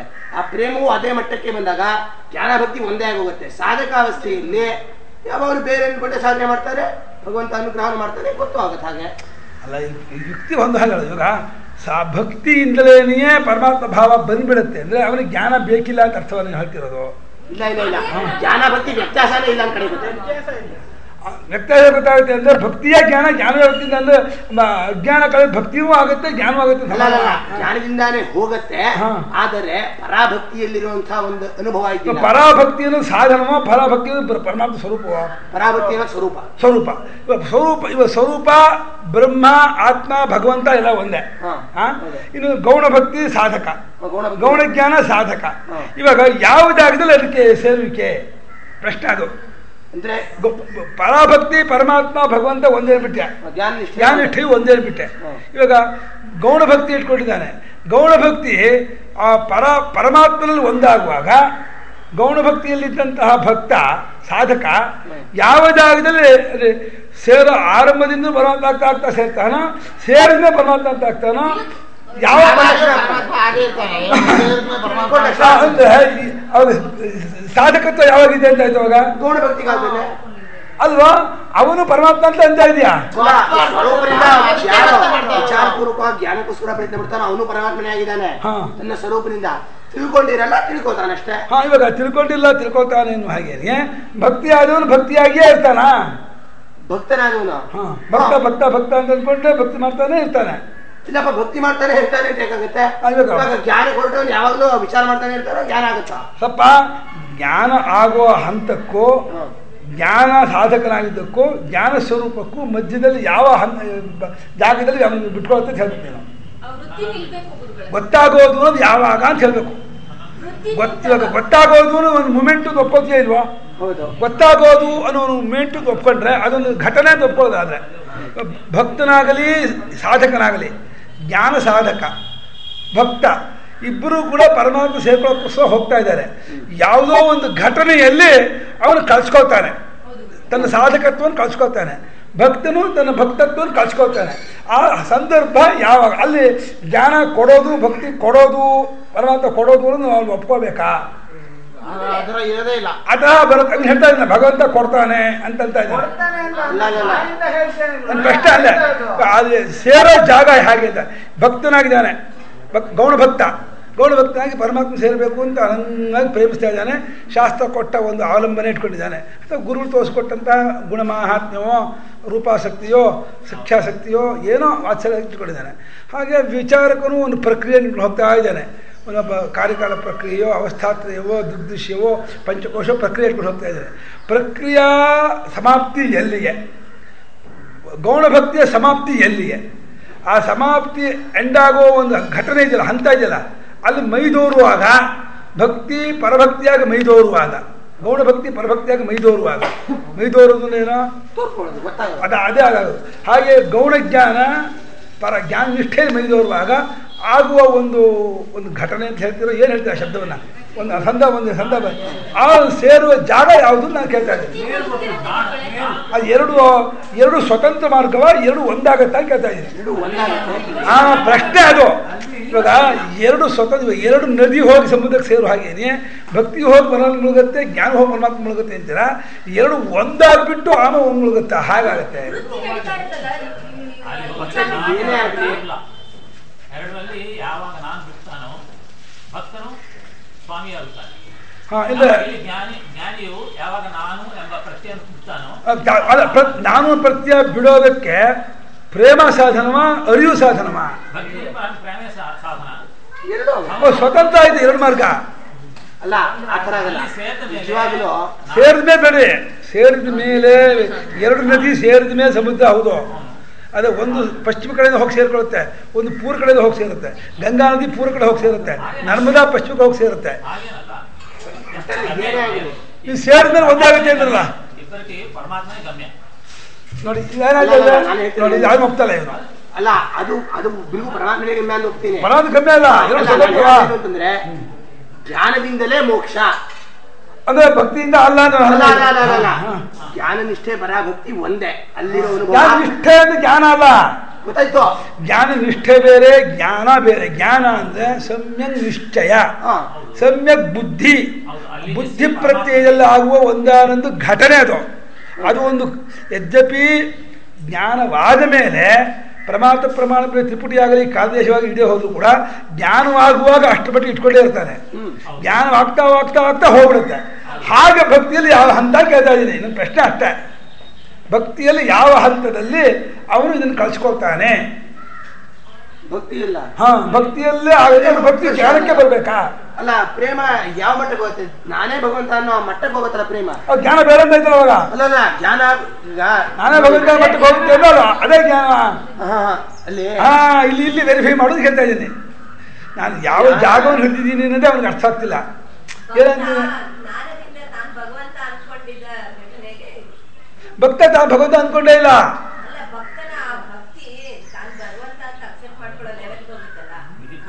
ಅಲ್ಲ, ಅದೇ ಹೇಳ್ತೇವೆ, ಭಗವಂತ ಅಂದ್ಕೊಂಡ ಅಂದ್ರೆ ಅದು ಭಕ್ತಿಯಿಂದ ಅಂದ್ಕೊಳ್ಳೋ ಲೆವೆಲ್ ಅಂದ್ರೆ ಜ್ಞಾನ ಸಾಧನ ಆಯ್ತು ಭಕ್ತಿ. ಅವನು ಜ್ಞಾನ ಬರಲೇಬೇಕು.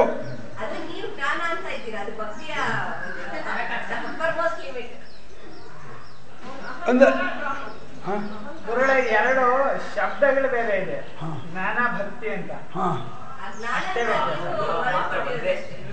ಎರಡು ಒಂದೇ. ಜ್ಞಾನವೇ ಭಕ್ತಿ, ಭಕ್ತಿಯೇ ಜ್ಞಾನವ ಪರ್ಯಾಯ ಬಿಲ್ವಾ? ನೀವು ಶಬ್ದಶಃ ಹಿಡಿಯಬೇಕು, ಪರ್ಯಾಯ ಬಿಡ ಅಂತ ನೀನು ಹೇಳ್ತಿಲ್ವಾ?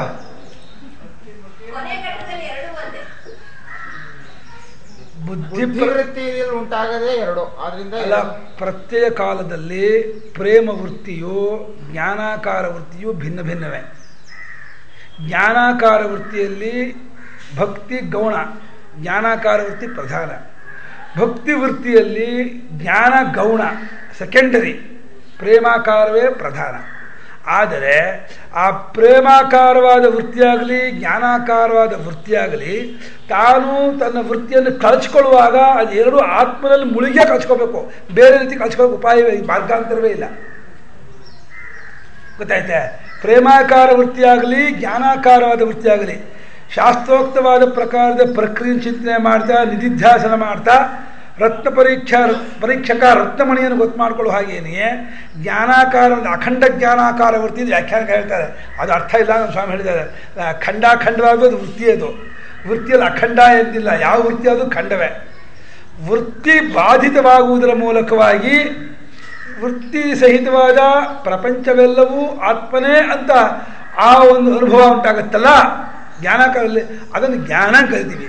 ಪ್ರೇಮಾಕಾರ ವೃತ್ತಿಯು ಕೂಡ ಪ್ರೇಮ ವೃತ್ತಿಯನ್ನು ಬಾಧನೆ ಮಾಡಿ ಆತ್ಮನ ಮುಳಿಯುತ್ತಲ್ಲ, ಅದನ್ನೇ ಭಕ್ತಿಯಿಂದ ಅಂತ ಹೇಳಿವೆ ಹೊರತು ವೃತ್ತಿಯ ಹಂತದಲ್ಲಿ ಯಾವುದು ಪ್ರಧಾನ ಯಾವುದು ಗೌಣ ಅಂದ ಮೇಲೆ ಏನು ಹೆಸರು ತೀರ್ಮಾನ ಆಗುತ್ತೆ. ಎರಡು ವೃತ್ತಿಯೇ, ಪ್ರೇಮಾಕಾರವು ವೃತ್ತಿಯೇ, ಜ್ಞಾನಾಕಾರವು ವೃತ್ತಿಯೇ.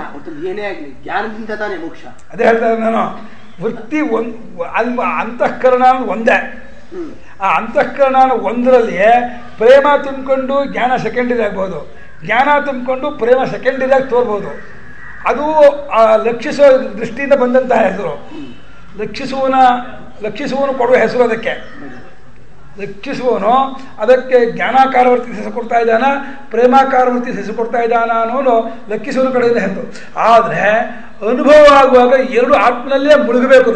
ಆ ಪ್ರೇಮಾಕಾರವರ್ತಿಯೂ ಆತ್ಮರೂಪವಂತೆ ಆಗಬೇಕು, ಜ್ಞಾನಾಕಾರವರ್ತಿಯೂ ಆತ್ಮನಂತೆ ಆಗಬೇಕು, ಆತ್ಮಂತೆ ಆತ್ಮನೇ ಆಗಬೇಕು. ಮತ್ತೆ ಅದು ವೃತ್ತಿಯಾಗಿ ತೋರ್ಕೊಳ್ಳುವಾಗ ಭಕ್ತನಿಗೆ ಜಗತ್ತಲ್ಲೂ ಪ್ರೇಮಮಯವಾಗಿ ತೋರುತ್ತೆ, ಜ್ಞಾನಿಗೆ ಜಗತ್ತಲ್ಲೂ ಆ ಅರಿವಿನ ಮಯವಾಗಿ ತೋರುತ್ತೆ. ಇಷ್ಟೇ ಹೊರತು ಎರಡು ಬೇರೆ ಬೇರೆ ಸ್ವತಂತ್ರ ಮಾರ್ಗ ಅಲ್ಲ, ಎರಡು ಸ್ವತಂತ್ರವಾದ ಇದೇ ಅಲ್ಲ, ವೃತ್ತಿ ಇದೇ ಅಲ್ಲ. ಒಂದೇ ವೃತ್ತಿಯಲ್ಲಿಯೇ ಅಂತಃಕರಣ ಅನ್ನೋದು ಒಂದೇ, ಬುದ್ಧಿ ಅನ್ನೋದು ಒಂದೇ. ಆ ಬುದ್ಧಿಯಲ್ಲಿ ಪ್ರೇಮ ಪ್ರಧಾನ ಎರಡು ವೃತ್ತಿ ಅಲ್ಲದು, ಎರಡು ವೃತ್ತಿ ಒಂದೇ ಸಲ ಇರಲ್ಲ, ಒಬ್ಬರಿಗೆ ಅಲ್ಲದು. ಒಬ್ಬ ಭಕ್ತ ಕೇಳಿದೆ, ಭಕ್ತ ತನ್ನ ಅಂತಃಕರಣದಲ್ಲಿ ಪ್ರೇಮಾಕಾರ ವೃತ್ತಿಯನ್ನು ಇಟ್ಕೊಂಡವನಾಗಿದ್ದಾನೆ ಅಂದಾಗ ಅವನು ಜ್ಞಾನಾಕಾರ ವೃತ್ತಿಯನ್ನು ಗೌಣವೇ ಅಲ್ಲ. ಸರಿ, ಅಲ್ಲಿ ನಾವು ಹೇಳೋದು ಆ ಆಕಾರ ವೃತ್ತಿಯು ಆತ್ಮನಲ್ಲೇ ಮುಳುಗಬೇಕು. ಅಲ್ಲಪ್ಪ, ವೃತ್ತಿ ಜ್ಞಾನಾಕಾರ ಮಾಡ್ಕೊಳ್ಳುವ ಸಾಧಕನಿಗೂ ಪ್ರೇಮಾಕಾರ ಮಾಡ್ಕೊಳ್ಳೋ ಸಾಧಕನಿಗೂ ಅಂತಃಕರಣ ಒಂದೇ. ಆ ಒಂದೇ ಅಂತಃಕರಣ. ಸರಿ, ಉಪಾಧಿಯಿಂದ ಬೇರೆಪ್ಪ, ಉಪಾಧಿಯಿಂದ ಯಾರು ಒಂದೇ ಅಂತ ಹೇಳ್ತಾರೆ.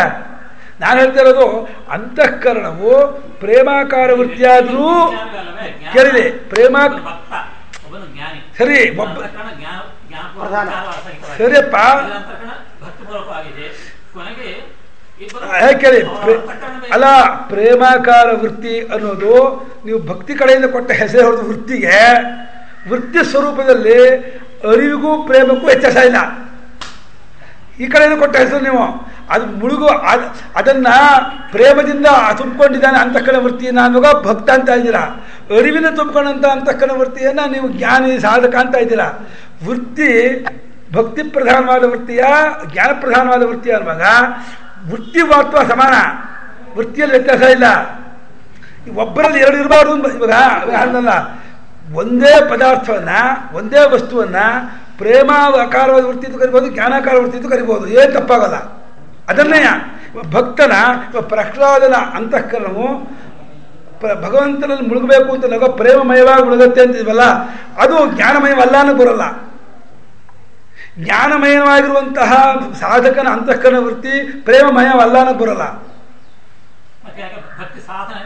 ಆ ಸಾಧನ ಅಂತ ಹೇಳಿ ಗೌಣ ಭಕ್ತಿ ಜಾಗದಲ್ಲಿಯೇ ಹೊರತು ಆ ಯಾವ ವೃತ್ತಿ ಆತ್ಮನಲ್ಲಿ ಮುಳುಗುವುದಕ್ಕೆ ಸಿದ್ಧವಾಗಿದೆಯೋ, ಆತ್ಮನಲ್ಲಿ ಮುಳುಗಿ ಆತ್ಮಾಕಾರವನ್ನು ಹೊಂದಿ ಮತ್ತೆ ಪ್ರತ್ಯಯ ಮೂಲಕವಾಗಿ ಹೇಳುವಾಗ ತಾನೆ ಜ್ಞಾನಿ ಅಂತ ಹೆಸರೋದು.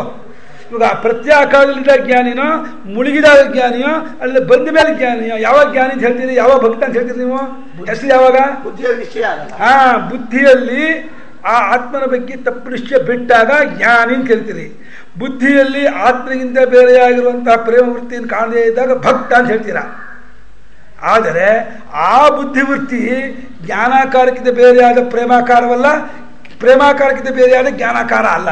ಅದು ಒಂದೇ ವೃತ್ತಿಗೆ ಎರಡು ಆಂಗಲ್ ಎರಡು ಹೆಸರು ಕೊಟ್ಟಿದ್ದೀರಿ ಹೊರತು ಒಂದು ಬಿಟ್ಟು ಒಂದಿಲ್ಲ. ಅಲ್ಲಿ ಅಲ್ಲ, ಪರಮ ಭಾಗವತೋತ್ತಮನ ಹೃದಯದಲ್ಲಿಯೂ ಜ್ಞಾನ ತುಂಬಿದೆ, ಅದು ಆ ಹೆಸರು ಕೊಡ್ತಾ ಇಲ್ಲ. ಭಕ್ತರ ಅಂತಃಕರಣ ಪ್ರೇಮ ವೃತ್ತಿ ಹೆಸರು ಕೊಡ್ತಾ ಇದ್ದೀರಾ. ಜ್ಞಾನ ಆಗಬೇಕು ಅಂತ ಆ ನಿಧಿಧ್ಯಾಸದಲ್ಲಿ ಮುಳುಗಿರುವ ಧ್ಯಾನ ಯೋಗಿಯ ಅಂತಃಕರಣವು ಪ್ರೇಮಾಕಾರ ತುಂಬಿದೆ, ಆದರೂ ಅದನ್ನ ಭಕ್ತ ಅಂತ ಕರೆಯಲ್ಲ, ಜ್ಞಾನ ಅಂತ ಹೇಳ್ತೀವಿ. ರತ್ನ ಪರೀಕ್ಷಕರನ್ನ ವೃತ್ತಿ ಪ್ರಧಾನವಾಗಿ ಪರೀಕ್ಷಕ ಅರಿಯೋಕ್ಕೆ ಪ್ರಯತ್ನ ಮಾಡ್ತಾ ಇದ್ದಾನೆ ಅಂತ ಹೇಳ್ತೀವಿ. ಪ್ರೇಮದಿಂದ ತನ್ಮಯತೆಯನ್ನು ಹೊಂದಿರುವಂಥವನು ಅವನು ಪ್ರೇಮಾಕಾರ ವೃತ್ತಿ ಹೆಸರು ಕೊಡ್ತೀವಿ. ಆದರೆ ಒಂದು ಬಿಟ್ಟು ಒಂದಿಲ್ಲ. ಅದು ಅಲ್ಲ, ಅದನ್ನು ನಾವು ಅರ್ಥ ಮಾಡ್ಕೋಬೇಕು. ಇಷ್ಟು ಚರ್ಚೆ ಮಾಡಬೇಕು ಅಂದರೆ ಅದು ಎರಡ ಒಬ್ಬರ ಅನ್ನೋ ಪ್ರಶ್ನೆ ಬರಲ್ಲ ಇದಕ್ಕೆ. ಯಾರಿಗಾದರೂ ಇನ್ನೊಂದು ಆತ್ಮನಲ್ಲಿ ಮುಳುಗೋ ಪ್ರಯತ್ನ ಮಾಡ್ತಾ ಇರ್ತಲ್ಲಪ್ಪ ವೃತ್ತಿ, ಆತ್ಮನಲ್ಲಿ ಮುಳುಗಿ ಬಂದ ಮಾತು ಗೊತ್ತಾಗಬೇಕು ಅಂತ ಇಲ್ಲ. ಅದು ನಿಯಮ. ಇವಾಗ ಎಲ್ಲ ವೃತ್ತಿ ಆತ್ಮಲ್ಲಿ ಮುಳುಗೇ ಬರ್ತಾ ಇರೋದು. ಎಲ್ಲ ಯಾವ ವೃತ್ತಿ ಆದರೂ ಆತ್ಮಲ್ಲಿ ಮುಳುಗದೇನೆ ನಿಮ್ಗೆ ಅನುಭವ ಆಗಲ್ಲ. ಆದರೆ ಅನುಭವ ನಿಶ್ಚಯ ಆಗುವುದಕ್ಕೆ ಅದು ಯಾವ ಸಲ ಮುಳುಗಿದಾಗ ಆ ತಪ್ಪು ನಿಶ್ಚಯ ಬಿಟ್ಕೊಳ್ಳುತ್ತೆ, ಯಾವ ಸಲ ಮುಳುಗಿ ಬಂದಾಗ ಅಖಂಡ ಪ್ರೇಮಾಕಾರ ಅಭಿವ್ಯಕ್ತಿ ಪಡಿಸುತ್ತೆ ಅನ್ನೋದಕ್ಕೆ ಅವನವನ ಹೃದಯ ಪ್ರಮಾಣವೇ ಹೊರತು ಎಷ್ಟು ಸಲ ಆಗಿರಬೇಕು, 1ನೇ ಸಲಕ್ಕಾಗಲ್ಲ 10ನೇ ಸಲಕ್ಕಾಗುತ್ತೆ ಅಂತಾಗಲಿ, ಅಲ್ಲ 10ನೇ ಸಲಕ್ಕಾಗಲ್ಲ 1ನೇ ಸಲಕ್ಕೆ ಆಗಬೇಕು ಅಂತಾಗಲಿ ಯಾವ ನಿಯಮವೂ ಇಲ್ಲ. ಅದು ಯಾವಾಗ ಬೇಕಾದ್ರೂ ಆಗೋದು. ಅದನ್ನು ನಾವು ಬೇಕಾದರೆ ಆದ ಒಂದು ಫಲ ಇದೆಯಲ್ಲ, ಫಲ ಇವನ ಕೈಯಲ್ಲಿಲ್ಲವಾದ್ದರಿಂದ ಭಗವಂತನ ಅನುಗ್ರಹ ನಾವು ಹೇಳ್ತೀವಿ. ಅದ ಅಷ್ಟೇ, ಭಗವಂತನ ಅನುಗ್ರಹ ಶಬ್ದಕ್ಕರ್ಥ ಆಗೋದು ಅನ್ನೋದು ಇವರ ಕೈಯಲ್ಲಿ ಇಲ್ಲವಾದ್ದರಿಂದ ಭಗವಂತನ ಅನುಗ್ರಹ ಅಂತ ಅದಕ್ಕೊಂದು ಶಬ್ದ ಕೊಟ್ಟಿದ್ದೀವಿ ಹೊರತು ಇದಾಗಿ ಅನುಗ್ರಹ ಮಾಡೋದಕ್ಕೆ ಭಗವಂತ, ಮಾಡಿಸಿಕೊಳ್ಳುವುದಕ್ಕೆ ಭಕ್ತ, ಈ ವಿಭಾಗ ಇರೋದೇ ಇಲ್ಲ. ಈ ವಿಭಾಗ ಎಚ್ಚರದಲ್ಲಿ ನಮ್ಮ ವ್ಯವಹಾರದಲ್ಲಿ ಮಾತ್ರ ತೋರುತ್ತೆ ಹೊರತು ಅಲ್ಲಿ ತನ್ಮಯತೆ ತಂದುಕೊಂಡಾಗ ಭಗವಂತನಿಗೂ ಭಕ್ತರಿಗೂ ವ್ಯತ್ಯಾಸವೇ ಇಲ್ಲ, ಸಾಧಕನಿಗೂ ಜ್ಞಾನಿಗೂ ವ್ಯತ್ಯಾಸವೇ ಇಲ್ಲ ತನ್ಮಯತೆ ತಂದಾಗ.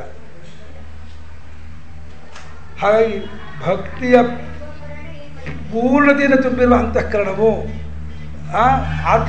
ಆತ್ಮನಂತೆ ಸ್ವಚ್ಛವಾಗಿ ಆತ್ಮಾಕಾರವನ್ನು ಹೊಂದೋದಕ್ಕೆ ಪ್ರಯತ್ನ ಮಾಡ್ತಾ ಇರೋ ಅಂತಃಕರಣ ವೃತ್ತಿಯು ಒಂದೇ ವೃತ್ತಿಗೆ ಅದನ್ನೇ ಐಸು ಅಂತ ಹೇಳ್ತೀವಿ, ಅದನ್ನೇ ನೀರು ಅಂತ ಹೇಳ್ತೀವಿ.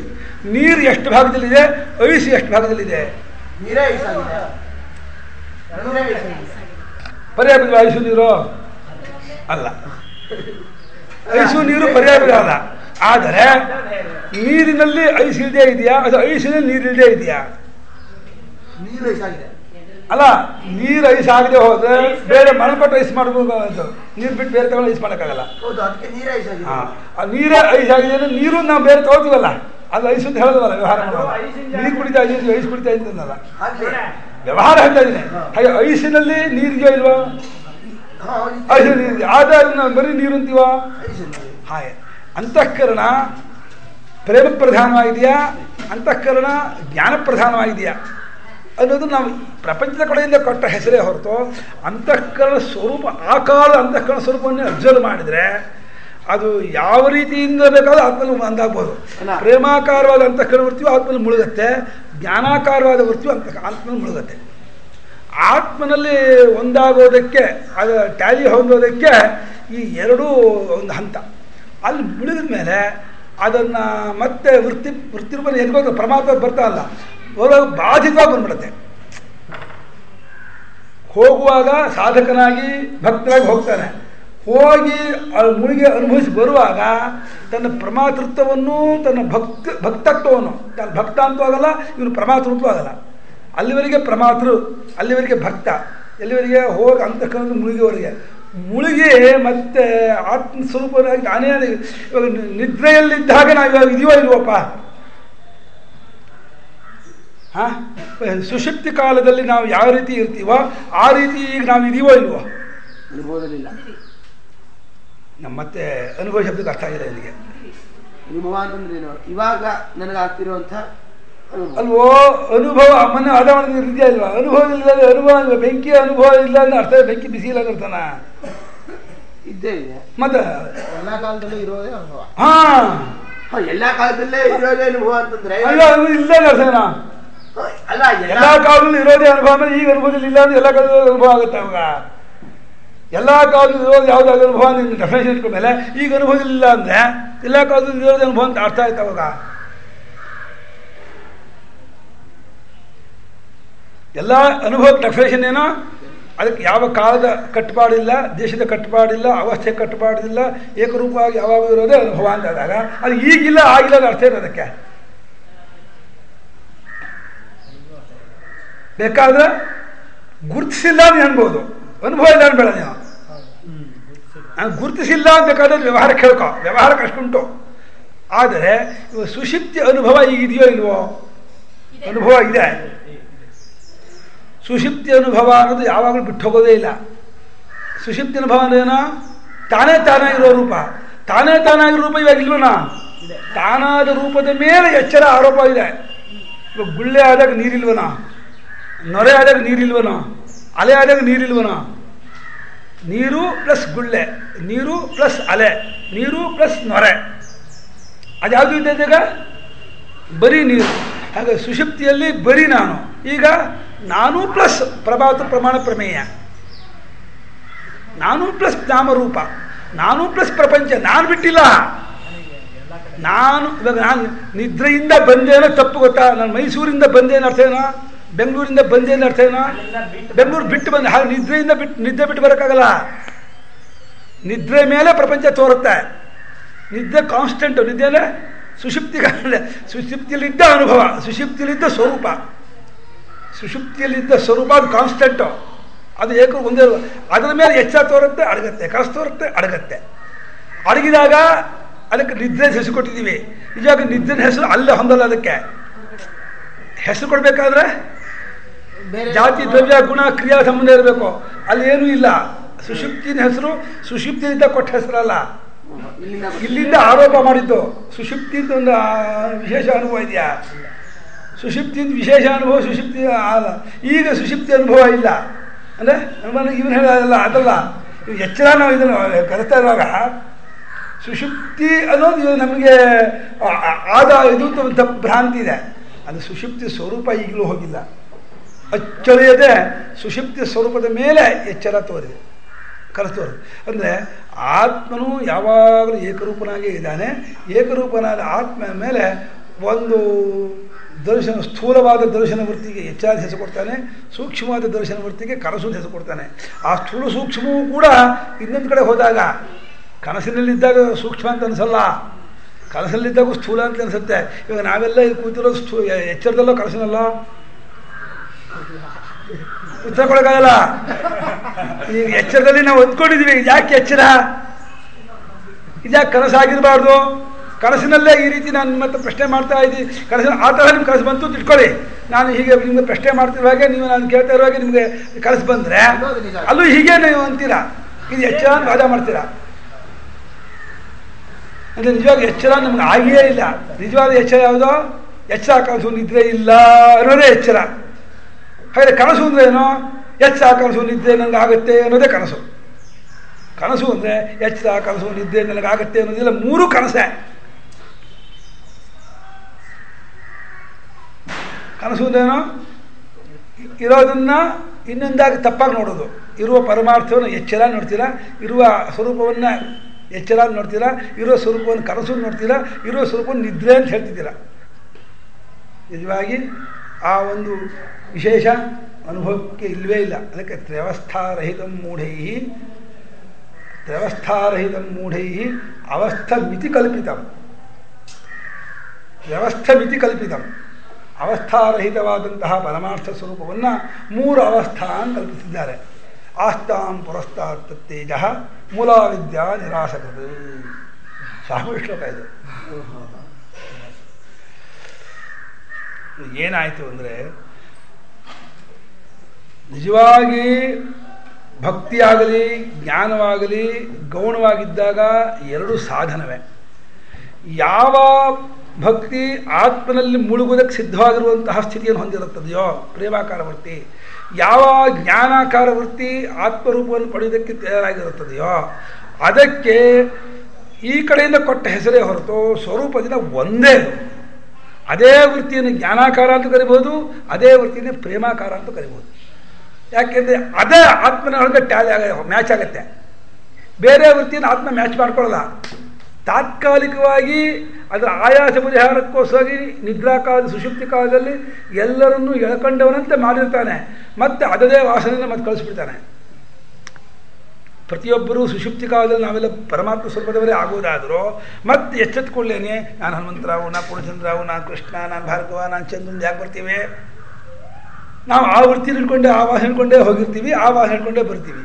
ಯಾವಾಗ ಈ ವಾಸನೆಯನ್ನು ಈ ವಿಶೇಷವನ್ನೆಲ್ಲ ಬಿಟ್ಕೊಂಡು ಇದೆಲ್ಲ ಕಲ್ಪಿತವಾದದ್ದು ನನ್ನ ರೂಪ ಸೇರಿದ್ದಲ್ಲ ಅಂತ ಬಿಟ್ಕೊಂಡು ಶುದ್ಧ ರೂಪದಿಂದ ನಾವು ಉಳಿದ ಆ ರೂಪದಲ್ಲಿ ಒಂದಾಗೋಕ್ಕೆ ನಾವು ಸಿದ್ಧರಾಗ್ತೀವೋ, ಶುದ್ಧವಾದ ನೀರು ಹಾಕಿದರೆ ಒಂದಾಗ್ಬಿಡುತ್ತೋ, ಆ ರೀತಿ ಒಂದಾಗುವ ಒಂದು ಅಂತಃಕರಣ ವೃತ್ತಿ ಇದೆಯಲ್ಲ, ಅದನ್ನು ನೀವು ಏನಾದ್ರು ಹೆಸರು ಕೊಡಿ, ಜ್ಞಾನಾಕಾರ ಅಂತ ಹೆಸರು ಕೊಡಿ, ಪ್ರೇಮಾಕಾರ ಅಂತ ಹೆಸರು ಕೊಡಿ, ಆ ವೃತ್ತಿ ಒಂದೇ. ಅದು ಈ ವ್ಯವಹಾರ ಕಡೆಯಿಂದ ಭಕ್ತನಾಗಿ ಪರಮಾತ್ಮಲ್ಲಿ ಅಹಂಕಾರ ಮಾಡಿ ಉಳ್ಕೊಂಡ, ಸಾಧಕನಾಗಿ ವಿಚಾರ ಮಾಡಿ ತಿಳ್ಕೊಂಡ ಅಂತ ಹೇಳಿ. ಅದೇ ನಿಜವಾದ ಭಕ್ತಿ ಪರ ಜ್ಞಾನ ಒಂದು ಸಮಯವಾಯಿತು. ಅಲ್ಲ ಸುಷುಪ್ತಿ ಯಾವಾಗ್ಲೂ ಇರೋದು, ಅದ್ರ ಮೇಲೆ ಕನಸು ಎಚ್ಚರ ಅನ್ನೋದು ಬರುತ್ತೆ. ಅದ್ರ ಮೇಲೆ ಏನು ಅರ್ಥೇನಾ ಅದು ಇಟ್ಕೊಂಡು ತೋರುತ್ತೆ. ಅದ್ರ ಮೇಲೆ ಅಂದರೆ ನಾನು ಮೇಜ್ ಮೇಲ್ಕು ಬಿಟ್ಟಿಲ್ಲ, ಅದು ಹೆಚ್ಚ ಕನಸು ಅನ್ನೋದು ಅದೇ ಈಗ ತೋರ್ತಾ ಇದೆ.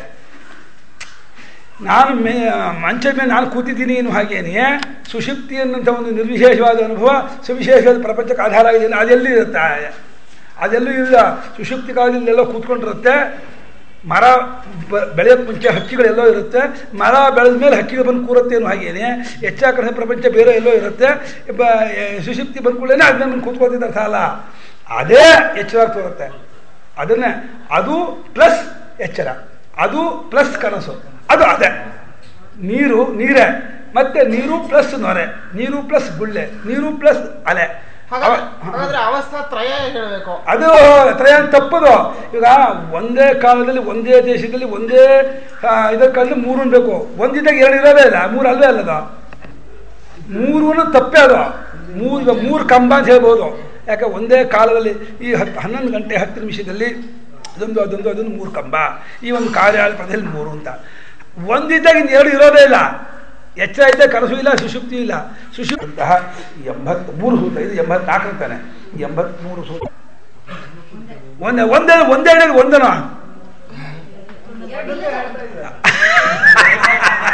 ಅದು ಒಂದು ಅಲ್ಲ. ಅವಾಗ ಒಂದು ಅಲ್ಲ ಅಂದ್ರೆ ಏನಾಯ್ತು?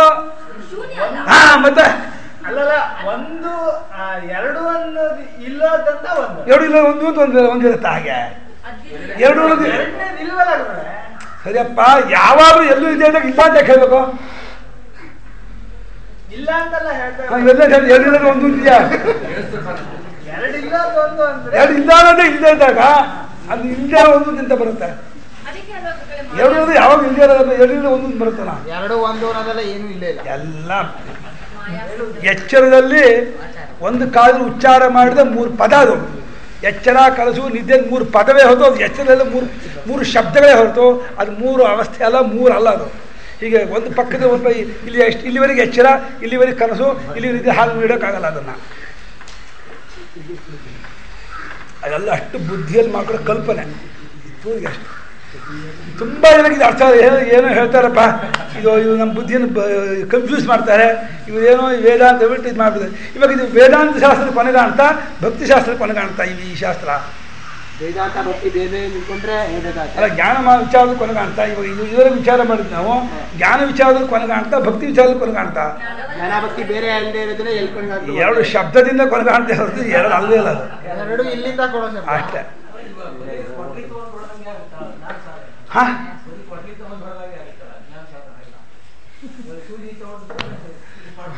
ಅದಲ್ಲ, ಜ್ಞಾನ ಭಕ್ತಿ ಅನ್ನೋದು ನಾವು ಮಾರ್ಗಕ್ಕೆ ಹೆಸರು ಪಟ್ಟದ್ದೇ ಹೊರತು ಆ ವೃತ್ತಿಯಲ್ಲಿ ಇದ್ದಾಗ ಅದು ಎರಡು ಒಂದೇನೆ. ಏನು ಆ ಭಕ್ತಿಯನ್ನು ಅಷ್ಟು ಸುಲಭ ಬಂದ್ಬಿಡುತ್ತೆ ಅಂದ್ಕೋಬೇಡಿ. ಅದೇನೋ ಅಷ್ಟು ಸುಲಭ ಇಲ್ಲ. ಎಷ್ಟು ಭಕ್ತಿಗೆ ಅಡ್ಡಿಗಳಿದೆ, ಭಕ್ತಿಗೆ ಆಗದಂಗೆ ಎಷ್ಟಿದೆ ಗೊತ್ತೇನೋ, ಎಷ್ಟು ಕಷ್ಟ. ನೀವು ಉದಾಹರಣೆ ಕೂತ್ಕೊಳ್ಳಿ, ಒಂದು 3 ದಿವಸ ಅಖಂಡವಾಗಿ ನಾನು ಭಜನೆ ಮಾಡ್ತೀನಿ, ಜಪ ಮಾಡ್ತೀನಿ, ಕೂತ್ಕೊಳ್ಳಿ, ಗೊತ್ತಾಗುತ್ತೆ ಎಷ್ಟು ಕಷ್ಟ ಆಗುತ್ತೆ. ಒಂದು ಗಂಟೆ ಕಾಲ ಬೇರೆ ಚಿಂತೆ ಮಾಡದೆ ಭಜನೆ ಮಾಡ್ತೀನಿ ಕೂತ್ಕೊಳ್ಳಿ ನೋಡೋಣ, ಎಷ್ಟು ಯೋಚನೆ ಬಂದಿರುತ್ತೆ, ಎಷ್ಟು ತರಹ ಮನಸ್ಸು ಹೋಗಿರುತ್ತೆ ಅಂತ. ಅದು ಜನರಿಗೆ ಒಂದು ಉತ್ತೇಜನ ಕೊಡೋಕ್ಕೋಸ್ಕರವಾಗಿ ಜನರನ್ನು ಪ್ರೇರಣೆ ಮಾಡ್ಕೋದ್ರೆ ಬಹಳ ಸುಲಭ.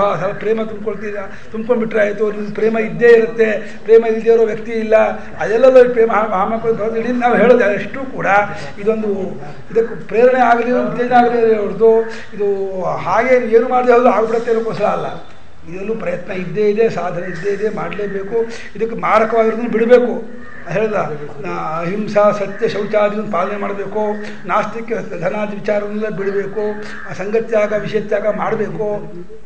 ಇದೇ ಯಾವ ಕಟ್ಪಾಡು ಇಲ್ಲದೆ ಇರುವಂಥ ಶಾಸ್ತ್ರ ಅಲ್ಲ ಇದು ಭಕ್ತಿಶಾಸ್ತ್ರ. ಭಕ್ತಿಶಾಸ್ತ್ರಕ್ಕೂ ಕಟ್ಪಾಡು ಬಂದೇ ಬರುತ್ತೆ.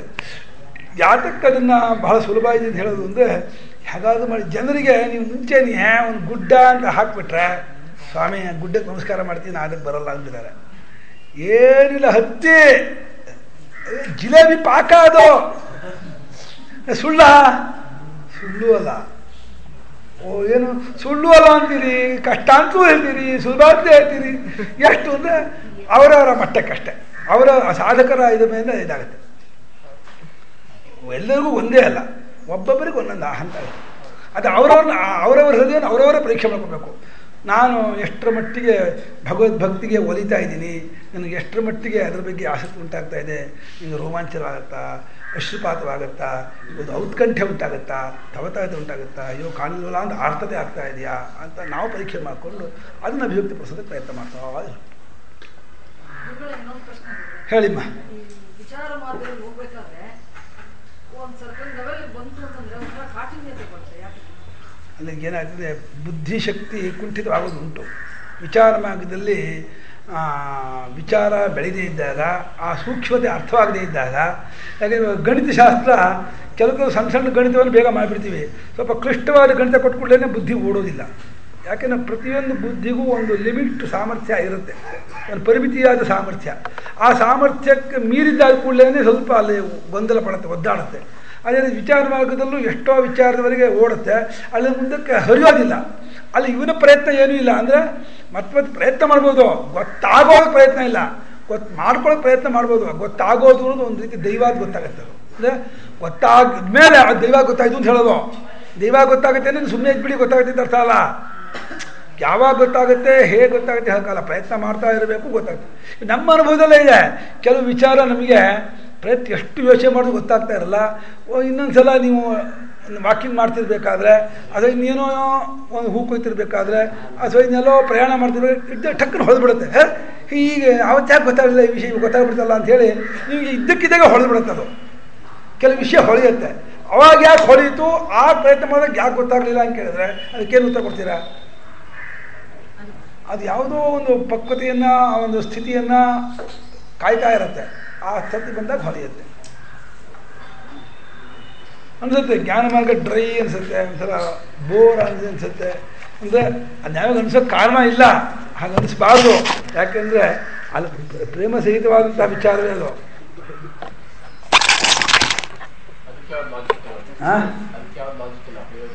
ಹೊಳೆಯೋದಕ್ಕೆ ಇಲ್ಲ. ಅದೇ ಹೇಳಲ್ಲ, ಆತ್ಮನ ಬುದ್ಧಿವೃತ್ತಿ ತೋರ್ಕೊಳ್ತಾನೆ, ಬುದ್ಧಿವೃತ್ತಿಗೆ ಹೊಳಿತಾನೆ.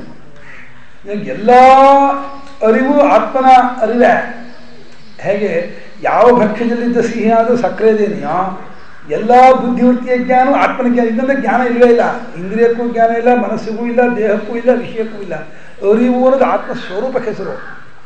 ಅದು ಆ ವೃತ್ತಿಯಲ್ಲಿ, ಆ ಬುದ್ಧಿವೃತ್ತಿ ಕರ್ಮಾನುಸಾರವಾಗಿ ಕ್ರಿಯೆ ಮಾಡ್ತಾ, ಯೋಚನೆ ಮಾಡ್ತಾ, ವ್ಯಾಪಾರ ಮಾಡ್ತಾ ಇರುತ್ತೆ. ಅಲ್ಲಿ ಯಾವ್ಯಾವುದೋ ಕೆಲವು ಹೊಳಿತಾ ಇರುತ್ತೆ, ಕೆಲವು ಹೊಳಿತಾ ಇರಲ್ಲ. ಅದನ್ನು ಅವನು ಪುಣ್ಯ ಸಂಪಾದನೆ ಮಾಡಿ ಚಿತ್ತೀಕಾಗ್ಯ ತೆಗೆದುಕೊಂಡು ಶ್ರದ್ಧಾ, ಬ್ರಹ್ಮಚರ್ಯ, ಸತ್ಯ, ತ್ಯಾಗ, ಅಹಿಂಸಾದಿಗಳಿಂದ ಬುದ್ಧಿಯನ್ನು ಶುದ್ಧಿ ಮಾಡ್ಕೊತ ಅದು ಹೊಳೆಯುತ್ತೆ. ಒಟ್ಟು ಬುದ್ಧಿ ಶುದ್ಧವಾಗೋದು ಅನ್ನೋದೇ ಅರಿವು ಹೊಳೆಯೋದಕ್ಕೆ ಸಾಧನ. ಬುದ್ಧಿ ಶುದ್ಧವಾಗೋದಕ್ಕೆ ಅಹಿಂಸಾ, ಸತ್ಯ, ತ್ಯಾಗ, ಶೌಚ, ಬ್ರಹ್ಮಚರ್ಯ ಆದಿಗೂ ಸಾಧನ. ಎಷ್ಟೆಷ್ಟು ವಿಷಯ ತ್ಯಾಗ ಮಾಡ್ತೀರೋ, ಎಷ್ಟೆಷ್ಟು ಸಂಗತಿ ತ್ಯಾಗ ಮಾಡ್ತೀರೋ ಆಗ ಬುದ್ಧಿ ಶುದ್ಧವಾಗ್ತಾ ಹೋಗುತ್ತೆ. ಹಾಗೆ ಕನ್ನಡಿ ಕ್ಲೀನ್ ಆದಷ್ಟು ಮುಖದ ಪ್ರತಿಬಿಂಬ ಚೆನ್ನಾಗಿ ಕಾಣುತ್ತೋ, ಅಂತಃಕರಣ ಶುದ್ಧವಾದಷ್ಟು ಆತ್ಮನ ಅರಿವಿನ ಪ್ರಕಟ ಜಾಸ್ತಿ ಆಗುತ್ತೆ. ಆತ್ಮನ ಅರಿವಿನ ಪ್ರಕಟ ಮಾಡ್ಕೊಂಡು ಅಂತಃಕರಣ ಶುದ್ಧ ಮಾಡ್ಕೋಬೇಕು. ಅಂತಃಕರಣ ಶುದ್ಧ ಆಗೋದಕ್ಕೆ ಭಕ್ತಿ ಮಾರ್ಗವೂ ಸಹಾಯ ಮಾಡುತ್ತೆ, ವಿಚಾರ ಮಾರ್ಗವೂ ಸಹಾಯ ಮಾಡುತ್ತೆ. ಶಾಂತಿ ಶಾಂತಿ ಶಾಂತಿ